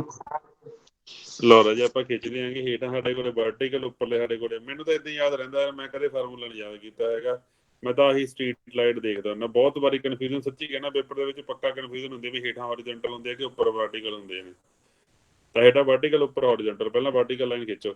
ਜੇ ਵਰਟੀਕਲ ਲਾਈਨ ਖਿੱਚੋਗੇ ਦੇਖੋ ਰਾਈਟ ਟੱਚ ਕਰਦੀ ਹੈ ਪਹਿਲਾਂ 1 2 3 4 5 6 ਤਾਂ ਸਾਡੇ ਕੋਲੇ ਵਰਟੀਕਲ ਕਿੱਥੇ ਹੈਗੀ 6 ਹੈਗੀ। ਹੌਰੀਜ਼ੌਂਟਲ ਨੂੰ ਆਪਾਂ ਟੱਚ ਕਰਾਂਗੇ 1 2 1/3 ਆ ਗਿਆ ਜੀ। ਹੇਠਲੇ ਪਾਸੇ 3 ਆ ਗਿਆ। ਸਾਡੇ ਕੋਲ ਕਿੰਨਾ ਆ ਗਿਆ 400 ਵਾਟਸ ਆ ਗਿਆ। ਤੁਹਾਨੂੰ ਇੱਕ ਹੋਰ ਗੱਲ ਦੱਸਦਾ ਨਾ, ਜੇ ਪੇਪਰ ਵਾਲੇ ਜਿਹੜੇ ਤੁਹਾਡੇ ਐਗਜ਼ਾਮ ਜਿਹੜੇ ਤੁਹਾਡੇ ਬੁੱਕਸ ਵਾਲੇ ਆ ਨਾ, ਬੁੱਕਸ ਵਾਲਿਆਂ ਦੀ ਗੱਲ ਬਹੁਤੀ ਨਾ ਧਿਆਨ ਦਿਓ। ਕਿਉਂਕਿ ਪਤਾ ਕੀ ਆ ਅਸਲ ਦੇ ਵਿੱਚ ਬੁੱਕਸ ਵਾਲੇ ਨਾ ਇਹਨੂੰ ਇੱਕ ਲੂਪ ਕਹਿੰਦੇ ਆ ਵੀ ਜਦੋਂ ਆ ਪੂਰੀ ਆਹ ਜਿਹੜੀ ਗਲਾਈ ਨਹੀਂ ਹੁੰਦੀ ਹੈਗੀ ਇਹਨੂੰ ਲੂਪ ਕਹਿੰਦੇ ਆ। ਜਦੋਂ ਆ ਤੁਹਾਡੀਆਂ 2 ਲਾਈਨਾਂ ਕੱਟ ਜਾਂਦੀਆਂ ਨੇ ਨਾ, ਇੱਥੇ ਆਪਾਂ ਨੂੰ 2 ਵਾਰੀ ਕੱਟਿਆ ਗਿਆ ਨਾ, ਤਾਂ ਉਹਨੂੰ ਕਹਿੰਦੇ ਵੀ ਇੱਥੇ ਇੱਕ ਲੂਪ ਕੱਟੀ ਗਈ ਆ ਦੂਜੀ ਲੂਪ ਕੱਟੀ ਗਈ, ਇਹਨੂੰ ਆਪਾਂ ਕਹਿੰਦੇ ਉਹ ਤੀਜੀ ਲੂਪ ਕੱਟੀ ਗਈ। ਪਰ ਗੱਲ ਤਾਂ ਉਹੀ ਹੈ ਵੀ ਇੱਕ ਲੂਪ ਦੇ ਵਿੱਚ 2 ਲਾਈਨਾਂ ਨੇਗੀਆਂ, ਅਸੀਂ 2 ਲਿਖਣੀਆਂ 2 ਲਿਖ ਲਈਆਂ। ਇਹਨਾਂ ਹਿਸਾਬ ਨਾਲ 1/3 ਆਉਣਾ ਸੀਗਾ ਸਾਡਾ, 2/6 ਨੂੰ ਕੱਟ ਕੇ 1/3 ਆ ਗਿਆ ਤਾਂ ਆਨਸਰ ਤਾਂ ਸੇਮ ਹੀ ਰਹਿੰਦਾ ਹੁੰਦਾ, ਉਹਦਾ ਕੋਈ ਫਰਕ ਨਹੀਂ ਪੈਂਦਾ ਹੁੰਦਾ। ਕਈ ਵਾਰੀ ਇਹੋ ਜਿਹੇ ਕੁਐਸਚਨ ਆ ਜਾਂਦੇ ਜਿੱਥੇ ਸਾਨੂੰ ਪਤਾ ਹੀ ਨਹੀਂ ਲੱਗਦਾ ਹੈਗਾ ਵੀ ਆਨਸਰ ਬਣੂਗਾ ਕੀ। ਤਾਂ ਕਰਕੇ ਆਹ ਕੁਐਸਚਨ ਆ ਜਿਹੜਾ ਮੈਥਡ ਹੈ ਵੱਧ ਸੌਖਾ ਕਰਾ ਜੇ ਮੈਥਡ ਆਪਦੇ ਕੋਲ ਬਣਾਇਆ ਹੋਇਆ ਹੈਗਾ ਮੇਰਾ। ਜੇ ਤੁਸੀਂ ਕਰੋਗੇ ਨਾ ਇਦਾਂ ਕਰੋਗੇ, ਮੰਨ ਲਓ ਆਹ ਦਿੱਤਾ ਹੋਇਆ ਤੁਹਾਨੂੰ, ਕਈ ਵਾਰੀ ਕੀ ਹੁੰਦਾ ਸਾਨੂੰ ਨਾ ਲਾਈਨਾਂ ਦਿਖਦੀ ਨਹੀਂ ਹੁੰਦੀਆਂ ਵੀ ਕਿੰਨੀਆਂ ਨੇਗੀਆਂ। ਕਈ ਵਾਰੀ ਉਹ ਇੱਥੇ ਅੱਡ ਜੇ ਕੱਢ ਦਿੰਦਾ, ਇਦਾਂ ਨਾ ਇਦਾਂ ਕੱਢ ਦਿੰਦਾ ਉਹ ਅੱਡ। ਇਦਾਂ ਦੇਖਿਓ ਇਦਾਂ ਕੱਢ ਦਿੰਦਾ ਉਹ, ਇਦਾਂ ਕੱਢ ਦਿੰਦਾ ਅੱਡ ਜੇ ਇਦਾਂ ਕਰ। ਫਿਰ ਅਸੀਂ ਕੀ ਕਰਨਾ ਸੀ, ਆ ਸਿਰੇ ਗਏ 2 3 4 5 6। ਹੁਣ ਲੂਪ ਇਹਦੇ ਵਿੱਚ ਅਸੀਂ ਕਿੱਥੇ ਗਏ, ਇਹਨੂੰ ਲੂਪ ਗਿਣਨਾ ਹੈ ਕਿ ਇਹਨੂੰ ਲੂਪ ਗਿਣਨਾ ਹੈ, ਕਿਹਨੂੰ ਲੂਪ ਗਿਣੀ ਜਾਵਾਂਗੇ। ਅਸੀਂ ਸਿੰਪਲ ਅਸੀਂ ਸਿਰੇ ਦੇਖਣਾ ਵੀ ਸਿਰੇ ਕਿੰਨੇ ਕੱਟੇ ਜਾ ਰਹੇ ਆ, 3 4 5 6 7 10 ਸਿਰੇ ਗਿਣ ਲਾਂਗੇ, ਸਾਡਾ ਆਨਸਰ ਆ ਜਾਊਗਾ। ਕਲੀਅਰ ਹੋਈ ਬੱਚੇ ਗੱਲ ਇਹ?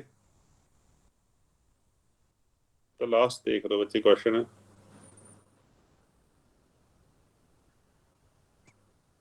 ਲਓ ਜੀ ਦੱਸਿਓ ਕਿੰਨਾ ਹੋ ਗਿਆ ਇਹਦਾ। 1000 ਹੈਗਾ ਹੌਰੀਜ਼ੌਂਟਲ ਪਲੇਟ ਤੇ।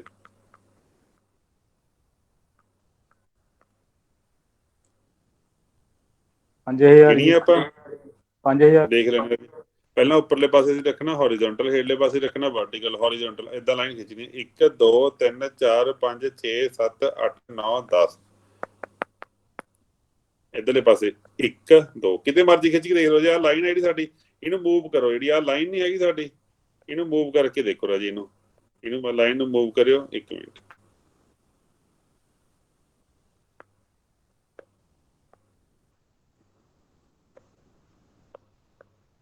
ਆਹ ਜਿਹੜੀ ਲਾਈਨ ਸਾਡੀ ਜਦੋਂ ਅਸੀਂ ਮੂਵ ਕਰਾਂਗੇ ਚਾਹੇ ਇੱਥੇ ਲਾਓ, ਇਹਨੂੰ ਦੇਖੋ ਕਿੰਨੇ ਥਾਵੇਂ ਟੱਚ ਕਰ ਰਹੀ ਹੈ। 2 ਥਾਵੇਂ 2 ਥਾਵੇਂ 2 ਥਾਵੇਂ। ਇੱਥੇ 1 ਹੁੰਦਾ, ਮਿਨੀਮਮ ਨਹੀਂ ਦੇਖਣਾ ਸੀ, ਵੱਧ ਦੇਖਣਾ। ਇੱਥੇ ਵੀ 2 ਥਾਵੇਂ, ਇੱਥੇ ਵੀ 2 ਥਾਵੇਂ।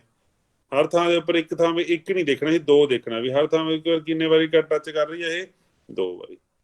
ਇੱਥੇ ਅਸੀਂ ਕੀ ਲਿਖਾਂਗੇ ਵਿੱਚ ਹੇਠਾਂ 2 ਮਲਟੀਪਲਾਈ 5 ਸੌਰੀ 1000।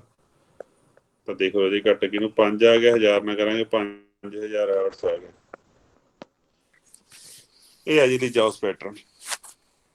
ਓਕੇ, ਇਹ ਕਰਨਾ ਸੀਗਾ ਅੱਜ ਆਪਾਂ। ਬਾਕੀ ਸਾਡੇ ਹੁਣ ਇੱਕ ਟਰਾਂਸਡਿਊਸਰ ਤੇ ਰਹਿ ਗਏ ਸਾਡੇ ਬ੍ਰਿਜਿਸ